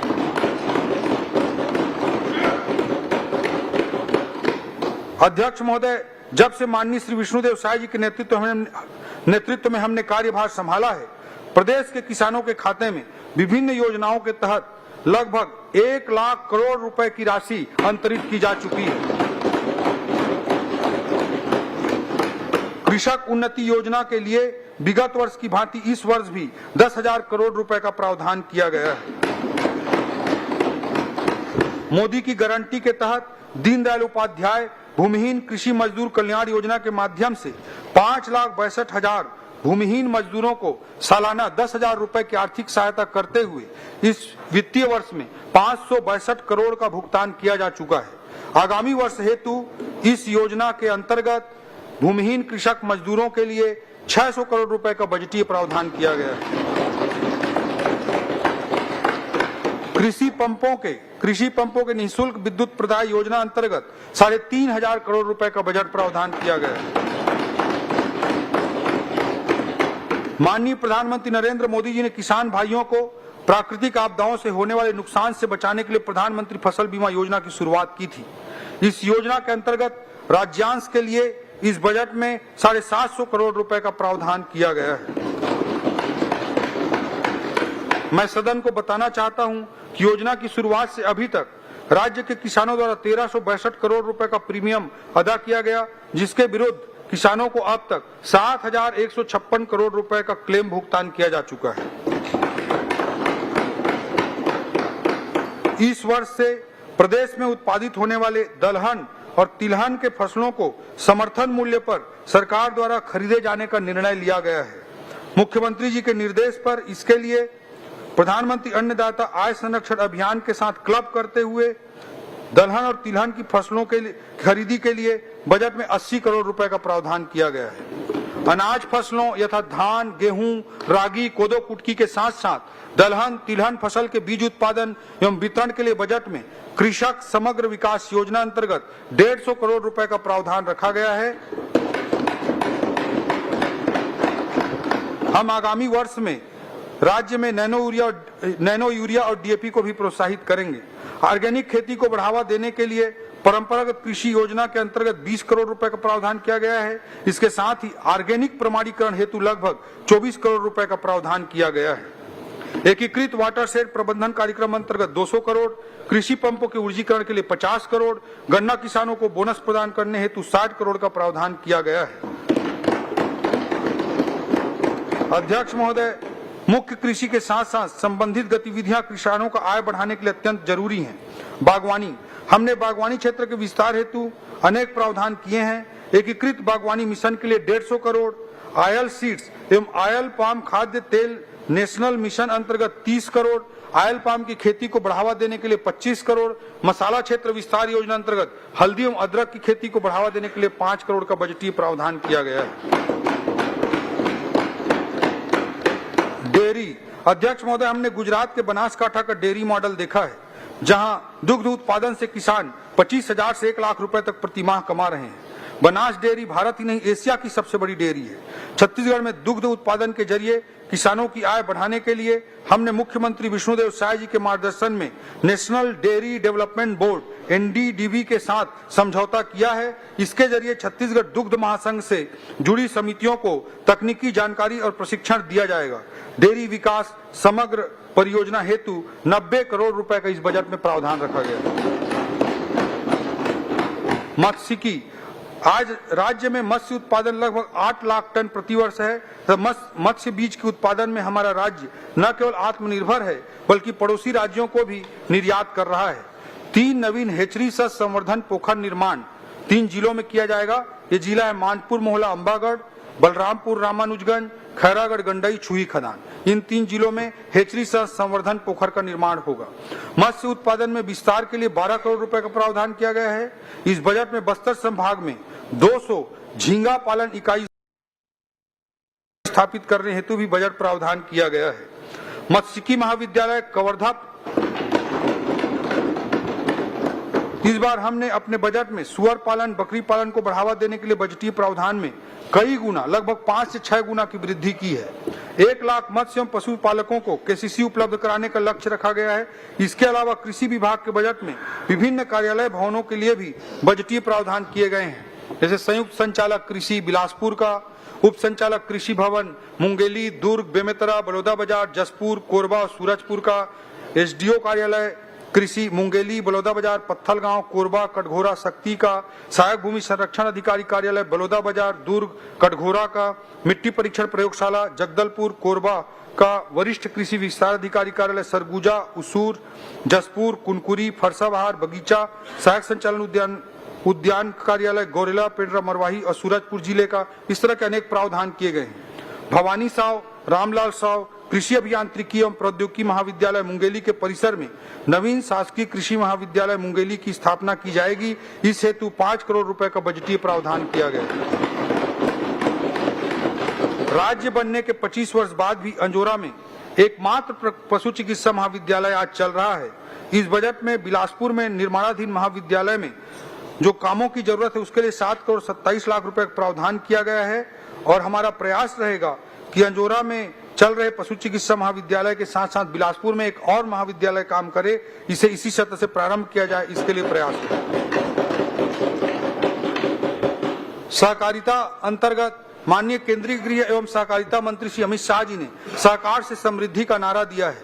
इस सूत्र वाक्य को मानते हुए हमने अनेकों पहल किए हैं। पैक्स कंप्यूटरीकरण योजना के अंतर्गत प्रथम चरण में राज्य के 2028 पैक्स का कंप्यूटरीकरण करने के लिए 24 करोड़ का प्रावधान किया गया है। सहकारी समितियों को सुविधा संपन्न बनाने की दृष्टि से 500 गोदाम सह कार्यालय भवन के निर्माण के लिए 75 करोड़ रुपए का प्रावधान किया गया है। प्रदेश के शक्कर कारखानों की कार्यशील पूंजी हेतु 40 करोड़ रुपए का प्रावधान किया गया है। जल संसाधन अध्यक्ष महोदय, राज्य में सुदृढ़ सिंचाई व्यवस्था कृषि विकास, खाद्य सुरक्षा एवं समृद्ध ग्रामीण अर्थव्यवस्था की बुनियाद है।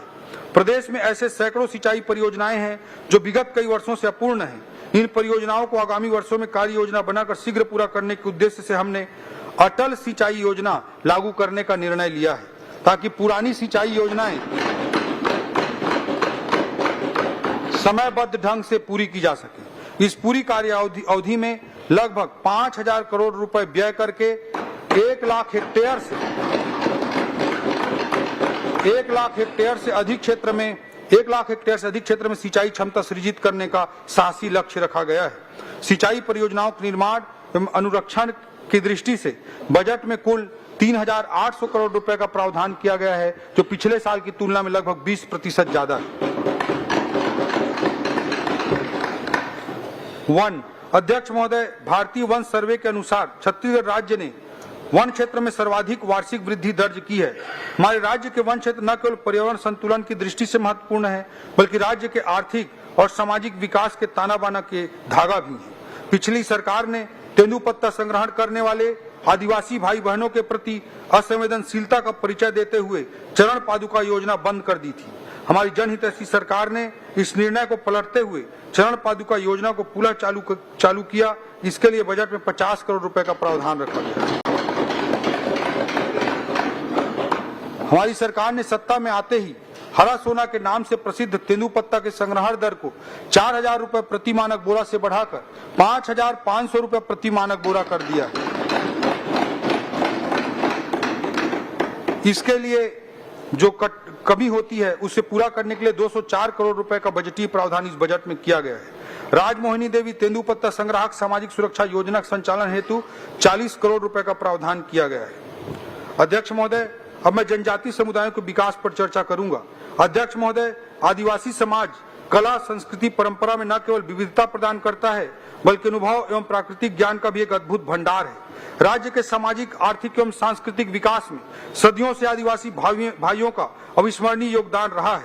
इस बजट के द्वारा हमने अपने जनजातीय समुदाय के विकास के लिए अनेक बजटीय प्रावधान किए हैं।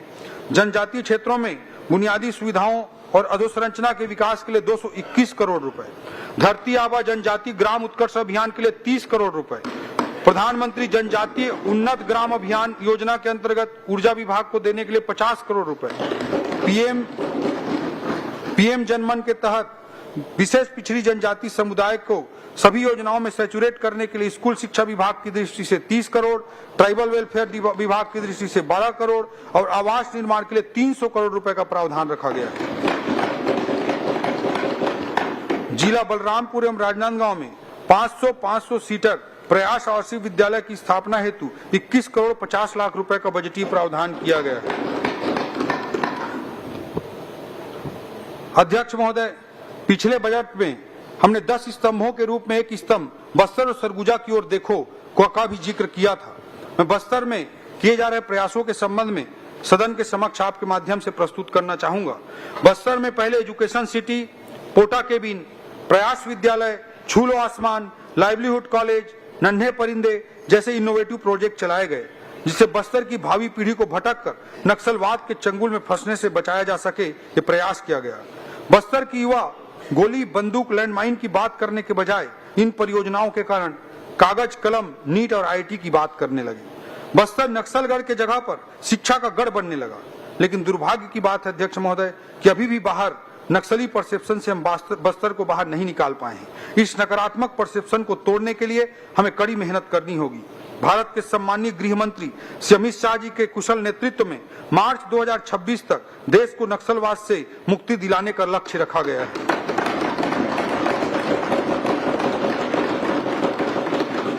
हमारे छत्तीसगढ़ के मुख्यमंत्री एवं उप मुख्यमंत्री जी की अगुवाई में हमने नक्सलवाद पर प्रचंड प्रहार करते हुए मात्र 1.25 साल के छोटे अंतराल में 305 से अधिक नक्सलियों को मार गिराया है तथा लगभग 1000 नक्सलियों को आत्मसमर्पण करा के मुख्य धारा से जोड़ने का काम किया है।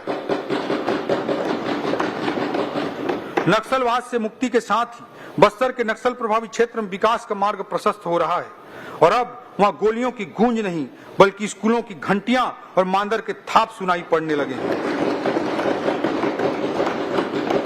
अब बस्तर की फिजाओं में दहशत का सन्नाटा नहीं बल्कि महुआ की भीनी भीनी खुशबू का एहसास होने लगा है। आज जहां कोंटा ब्लॉक के पुअर्ती जैसे गांव जो माओवादी हिंसा के केंद्र बिंदु थे, वहां पर पहली बार लोगों ने पंचायत चुनाव में बढ़ चढ़कर हिस्सा लिया और लोकतंत्र पर अपना भरोसा जताया है। इस वर्ष बस्तर ओलंपिक का आयोजन किया गया जिसमें 1,65,000 लोगों ने हिस्सा लिया। इसमें 300 से अधिक ऐसे खिलाड़ी थे जो आत्मसमर्पित नक्सली थे। इस नए वित्तीय वर्ष में बस्तर ओलंपिक के आयोजन के लिए भी बजट का प्रावधान किया गया है।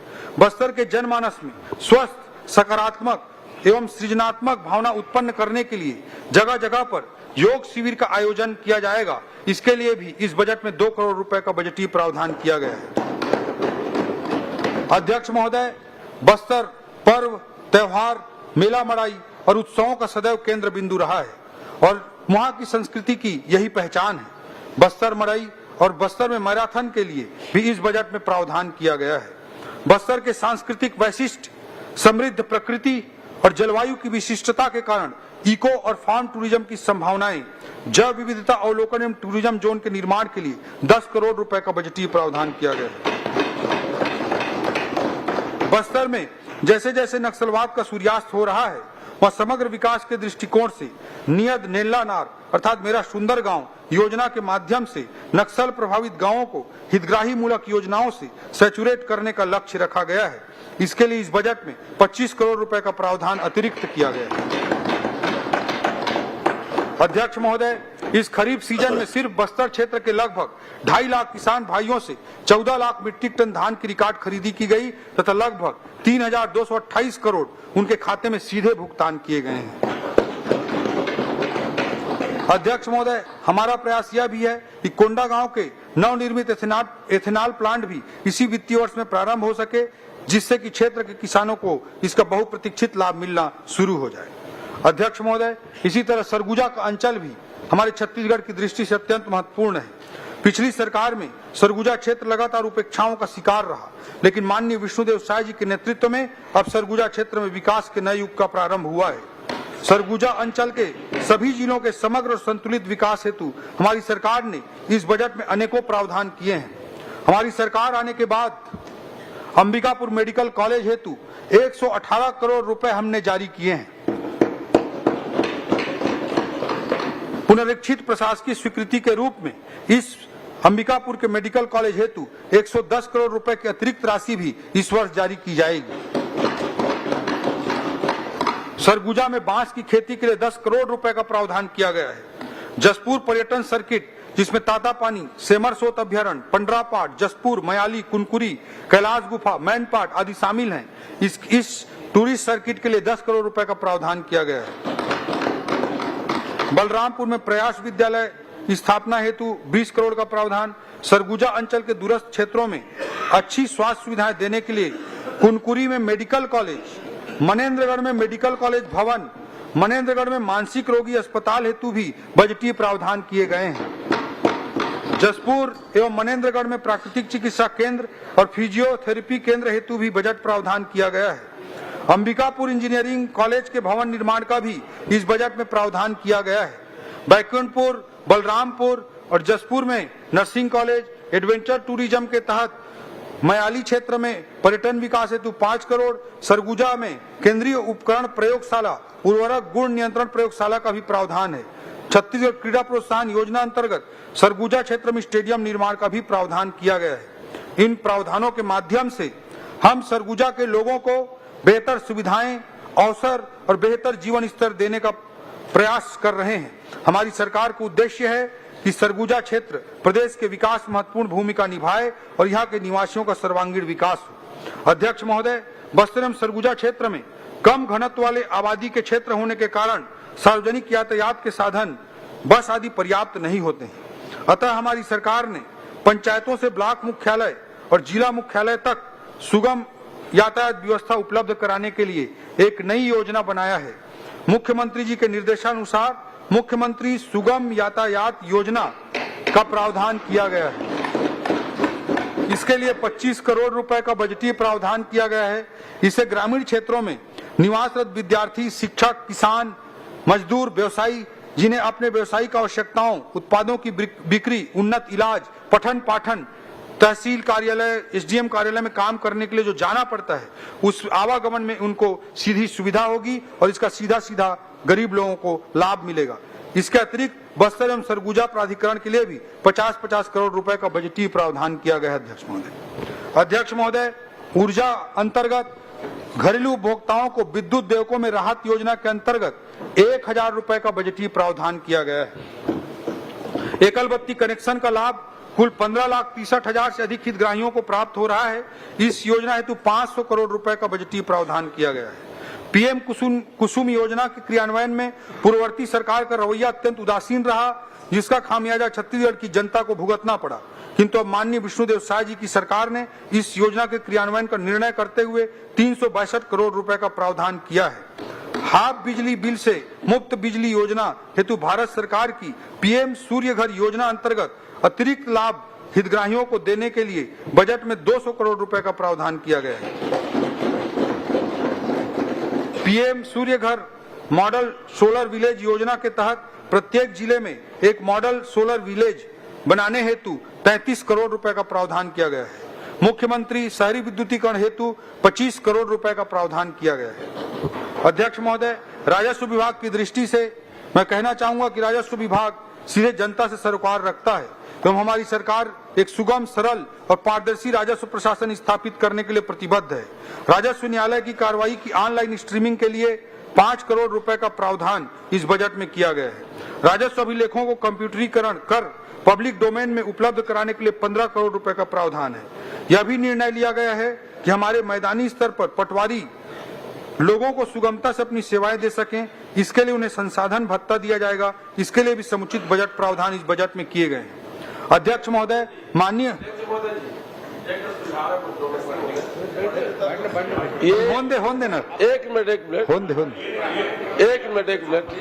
अध्यक्ष महोदय, माननीय मुख्यमंत्री विष्णुदेव साय जी के नेतृत्व में हमने अचल संपत्ति के अंतरण पर एक विशेष प्रावधान है, इसको सुने सभी लोग ध्यान से, मेरी रिक्वेस्ट है। अध्यक्ष महोदय, माननीय मुख्यमंत्री श्री विष्णुदेव साय जी के नेतृत्व में हमने अचल संपत्ति के अंतरण पर जो स्टाम्प ड्यूटी लगती है, जो पंजीयन कार्यालय में पंजीयन कराने जाते हैं, उसमें जो स्टाम्प ड्यूटी लगती है, उस पर 12% का अतिरिक्त उपकर अर्थात शेष लगाया जाता था, उसे समाप्त करने का निर्णय लिया है।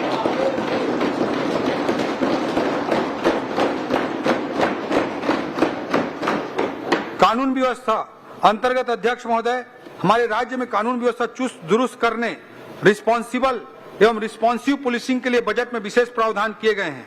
आज आधुनिक युग में जिस तरह से समाज का आधुनिकीकरण हो रहा है, उसी तरह अपराध के भी नए नए रूप देखने को मिल रहे हैं, जैसे कि साइबर क्राइम, साइबर अरेस्ट आदि। इसी वर्ष 5 नवीन साइबर थाने बलौदाबाजार भाटापारा जिला, धमतरी, महासमुंद, जांजगीर चांपा तथा जसपुर में खोले जाएंगे। साइबर एवं वित्तीय अपराध के रोकथाम, विवेचना इत्यादि के लिए विशेषज्ञों के सेवा प्राप्त करने एवं साइबर फॉरेंसिक शाखाओं को फॉरेंसिक उपकरणों, सॉफ्टवेयर इत्यादि के लिए भी बजटीय प्रावधान किया गया है। ड्रग्स जैसी व्यापक सामाजिक चुनौती से निपटने के लिए 10 जिलों रायपुर, महासमुंद, बिलासपुर, दुर्ग, बस्तर, सरगुजा, कबीरधाम, जसपुर, राजनांदगांव एवं कोरबा में एंटी नारकोटिक्स टास्क फोर्स के गठन हेतु 3 करोड़ रुपए का बजटीय प्रावधान किया गया है। इसके साथ ही किसी भी विशेष परिस्थिति से निपटने के लिए एनएसजी की तर्ज पर एक आधुनिक force SOG special operation group का गठन करने का निर्णय हमारी सरकार ने लिया है। राज्य में बढ़ते औद्योगिकरण के परिप्रेक्ष्य में औद्योगिक इकाइयों के सुरक्षा की दृष्टि से केंद्र के सीआईएसएफ की तर्ज पर SISF state industrial security force के गठन का निर्णय करते हुए इस बजट में प्रावधान किया गया है। नक्सलवाद को समाप्त करने की लड़ाई में बस्तर फाइटर्स का सराहनीय योगदान रहा है और इसे देखते हुए इस वर्ष 3200 अतिरिक्त बस्तर फाइटर्स,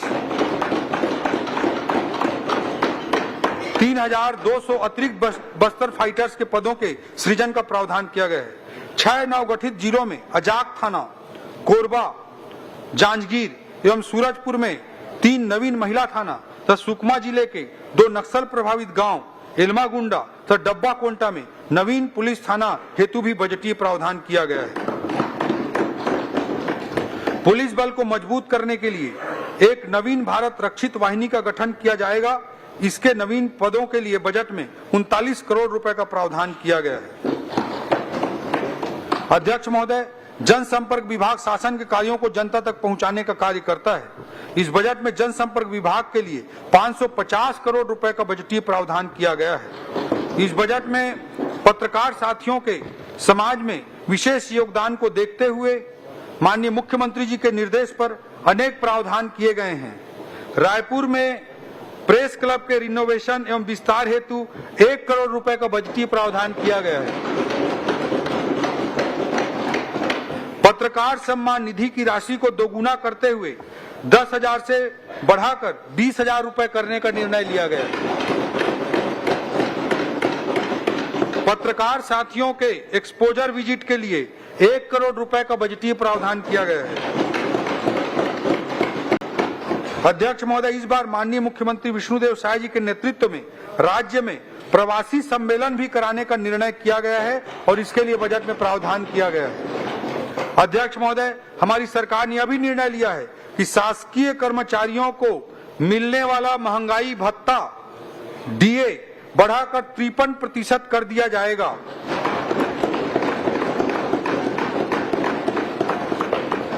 और मार्च माह का वेतन जो अप्रैल में देय होगा बढ़े हुए महंगाई भत्ते के साथ दिया जाएगा।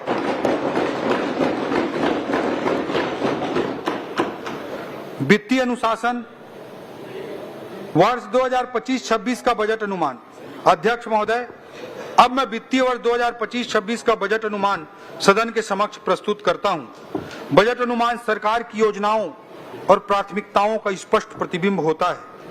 ये केवल संख्याएं मात्र नहीं है अध्यक्ष महोदय, बल्कि सरकार की प्रतिबद्धता का प्रतीक है कि हम छत्तीसगढ़ के विकास और कल्याण के लिए कितनी दूर तक जाने को तैयार हैं। प्राप्तियों का मैं जिक्र करना चाहूंगा अध्यक्ष महोदय। वर्ष 2025-26 में 1,65,100 करोड़ की कुल प्राप्ति का अनुमान है, जो गत वर्ष की अनुमानित प्राप्तियों से 12% अधिक है।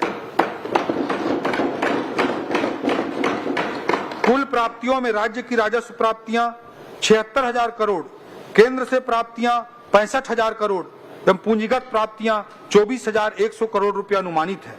राज्य की राजस्व प्राप्तियों में कर राजस्व 54,000 करोड़ एवं करेत्तर राजस्व 22,000 करोड़ अनुमानित है।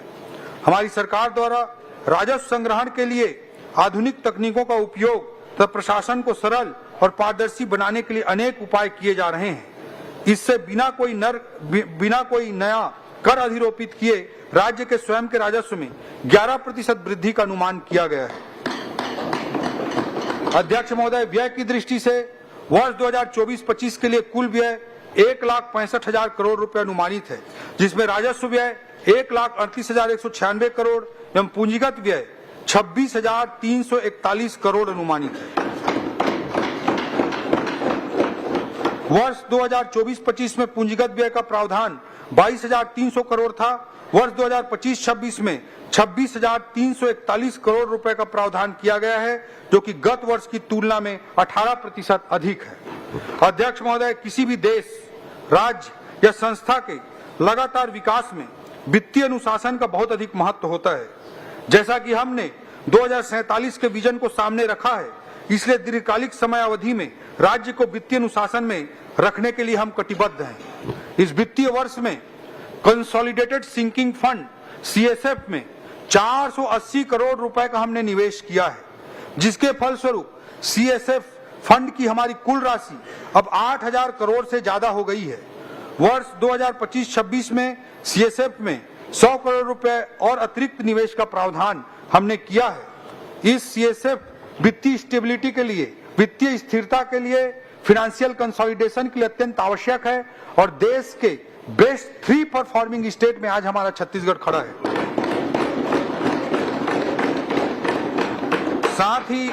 साथ ही गारंटी रिडेम्पशन फंड जीआरएफ में इस वित्तीय वर्ष में 500 करोड़ रुपए के निवेश का प्रावधान हमने किया है। सीएसएफ एवं जीआरएफ संबंधी मानकों के पालन में छत्तीसगढ़ देश के सर्वाधिक अग्रणी राज्यों में से है। अध्यक्ष महोदय, जैसा कि सबको विदित है कि सरकारी कर्मचारियों की सेवानिवृत्ति के बाद दी जाने वाली पेंशन का व्यय लगातार बढ़ रहा है।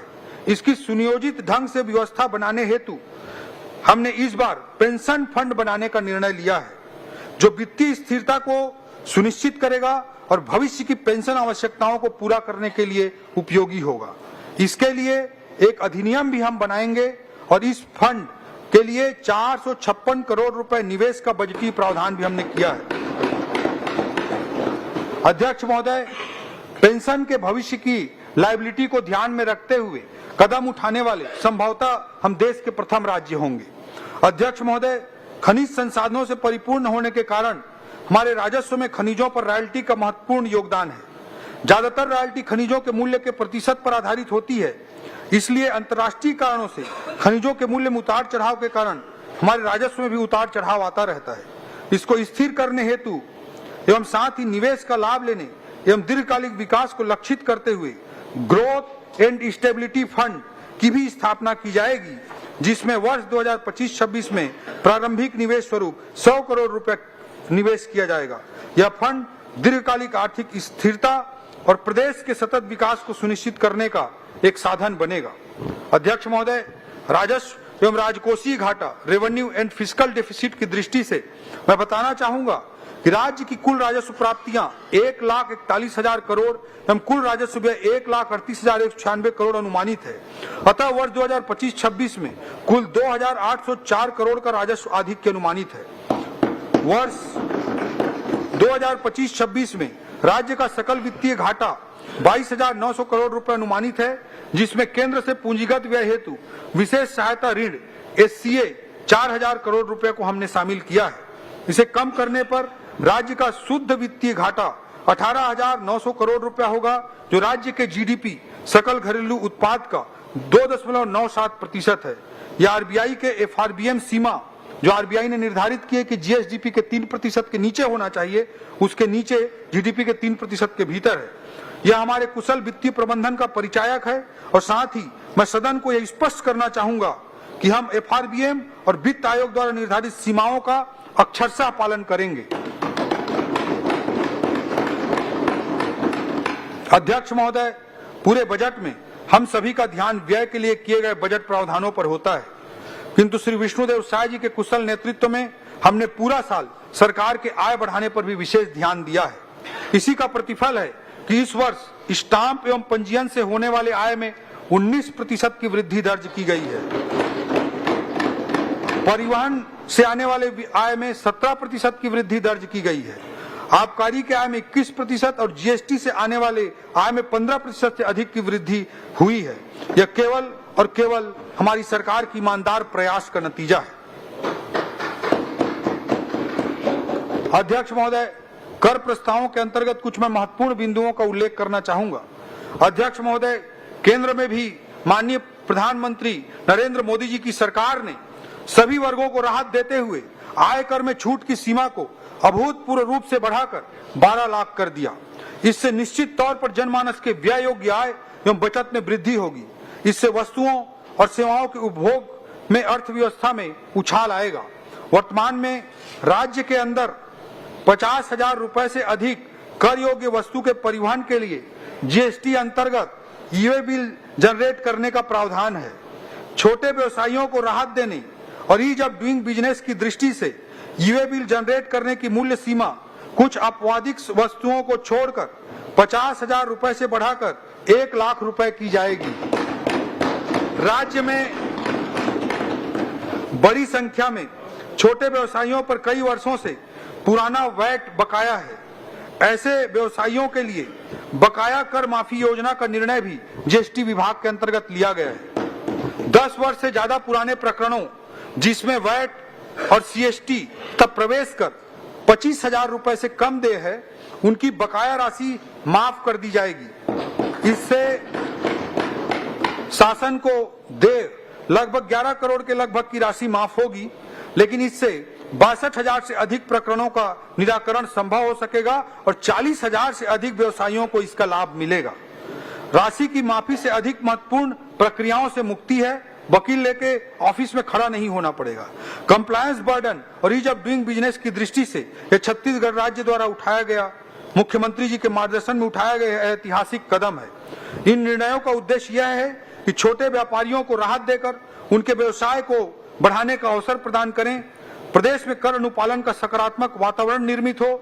हमारी सरकार ने इस वित्तीय वर्ष में बल्क डीजल क्रय पर मुख्यमंत्री जी के मार्गदर्शन में वैट को घटाकर 17% किया था, ताकि स्थानीय उद्योगों को इसका लाभ मिले एवं अन्य राज्यों की कम दर से छत्तीसगढ़ को होने वाले राजस्व नुकसान को रोका जा सके। इसी कड़ी में रजत जयंती वर्ष में मुख्यमंत्री विष्णुदेव साय जी की ओर से आगामी वित्तीय वर्ष 1 अप्रैल 2025 से पेट्रोल पर जो वैट लगता है उस पेट्रोल की कीमत में 1 रुपए कमी करने का निर्णय लिया गया है।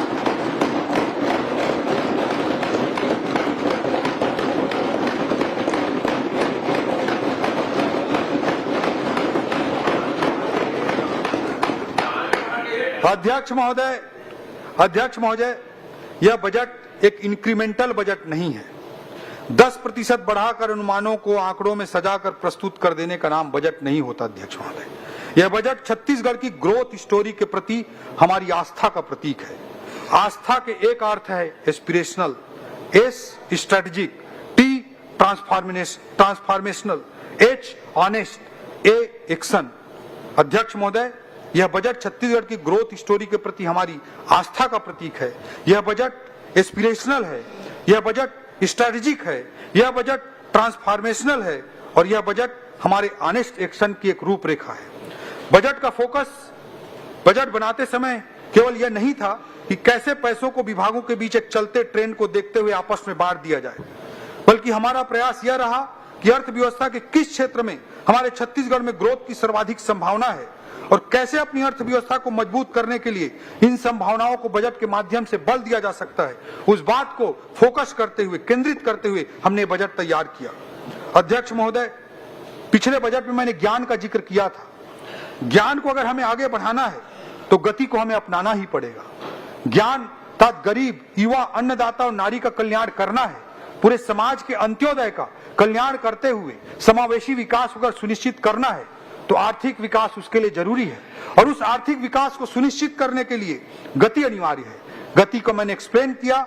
गति का जी का अर्थ है गुड गवर्नेंस, ए का अर्थ है एक्सेलरेटेड इंफ्रास्ट्रक्चर, टी का अर्थ है टेक्नोलॉजी और आई का अर्थ है इंडस्ट्रियल ग्रोथ। अध्यक्ष महोदय, अंधकार कितना भी घना हो, उजाले की उम्मीद और तलाश पर ही मानव जाति की सार्थकता है।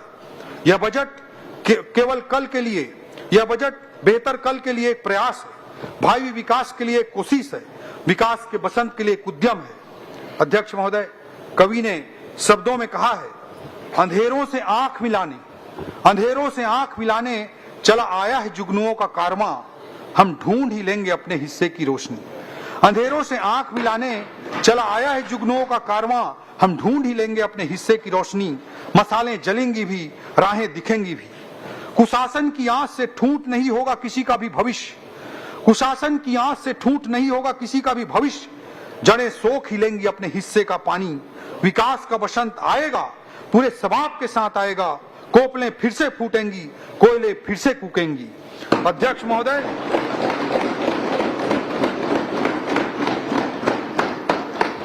महोदय, इन्हीं शब्दों के साथ मैं वर्ष 2025-26 का वार्षिक वित्तीय विवरण तथा अनुदान की मांगे इस सम्माननीय सदन के समक्ष आपके माध्यम से प्रस्तुत करता हूं।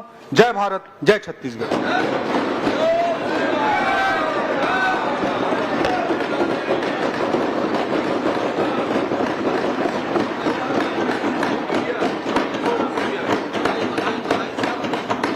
मैं आय व्यय पर सामान्य चर्चा के लिए दिनांक 4 एवं 5 मार्च 2025 की तिथियां निर्धारित करता हूं।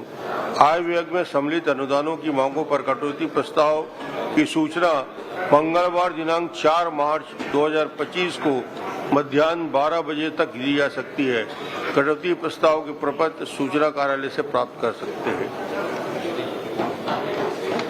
सभा की कार्यवाही मंगलवार दिनांक 4 मार्च 2025 11 बजे तक के लिए स्थगित है। तो छत्तीसगढ़ का जो बजट है वो यहां पर पेश कर दिया गया है और सबसे बड़ी खबर यह है कि पेट्रोल जो है छत्तीसगढ़ के अंदर 1 रुपए सस्ता कर दिया गया है सरकार की तरफ से। बहुत सारे बड़े ऐलान हैं यहां पर। सबका अपना घर हो, ये कोशिश सरकार की। जो महतारी वंदन योजना है उसका बजट भी बढ़ा है और इसके अलावा जो सबसे अंत में ऐलान हुआ वो कहीं ना कहीं लोगों को बड़ी राहत देगा। पेट्रोल सस्ता हुआ है 1 रुपए तक छत्तीसगढ़ में, ये बड़ा ऐलान जो है यहां पर किया गया है। शायद सरकार का ये दूसरा बजट जिसमें ये बड़े ऐलान जो हैं देखने के लिए मिले। इसके अलावा बड़े स्तर पर भर्तियां करने की बात कही गई है। शिक्षकों की भर्ती होगी ये कहा गया है। छत्तीसगढ़ विधानसभा में बजट पेश हो गया है, शायद सरकार का ये दूसरा बजट और वित्त मंत्री ओपी चौधरी ने इसको बजट को पेश किया। पेट्रोल 1 रुपए सस्ता छत्तीसगढ़ में हुआ, ये बड़ी खबर है और इससे बहुत सारे लोगों को जो है बड़ी राहत मिलने जा रही है।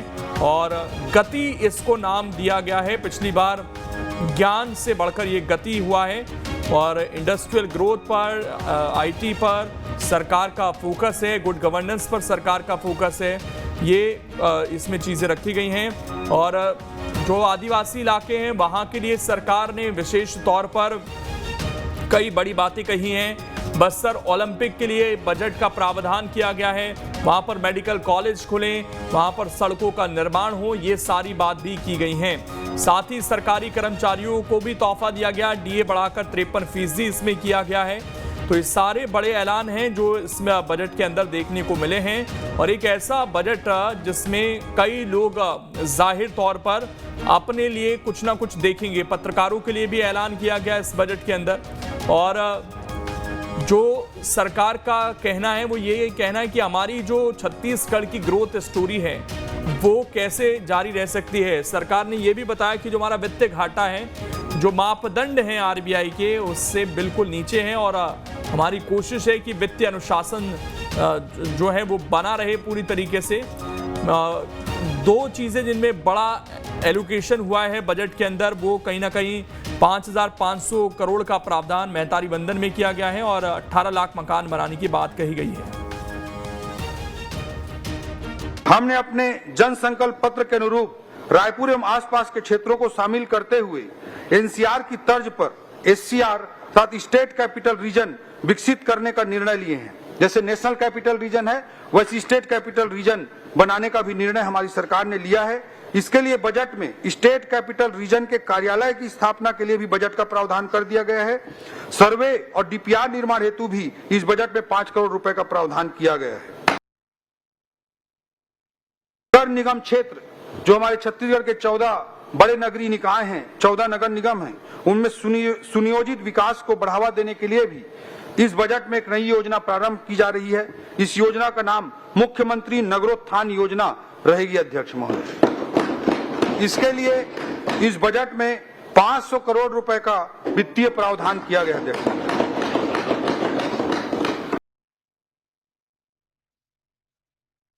तो देखिए तमाम बड़े बातें जो इस बजट में निकलकर सामने आई हैं और बहुत सारे लोगों को इस बजट से काफी सारी उम्मीदें थी जो पूरी होती दिखी हैं। फिलहाल छोटा सा ब्रेक, जल्द वापस लौटेंगे।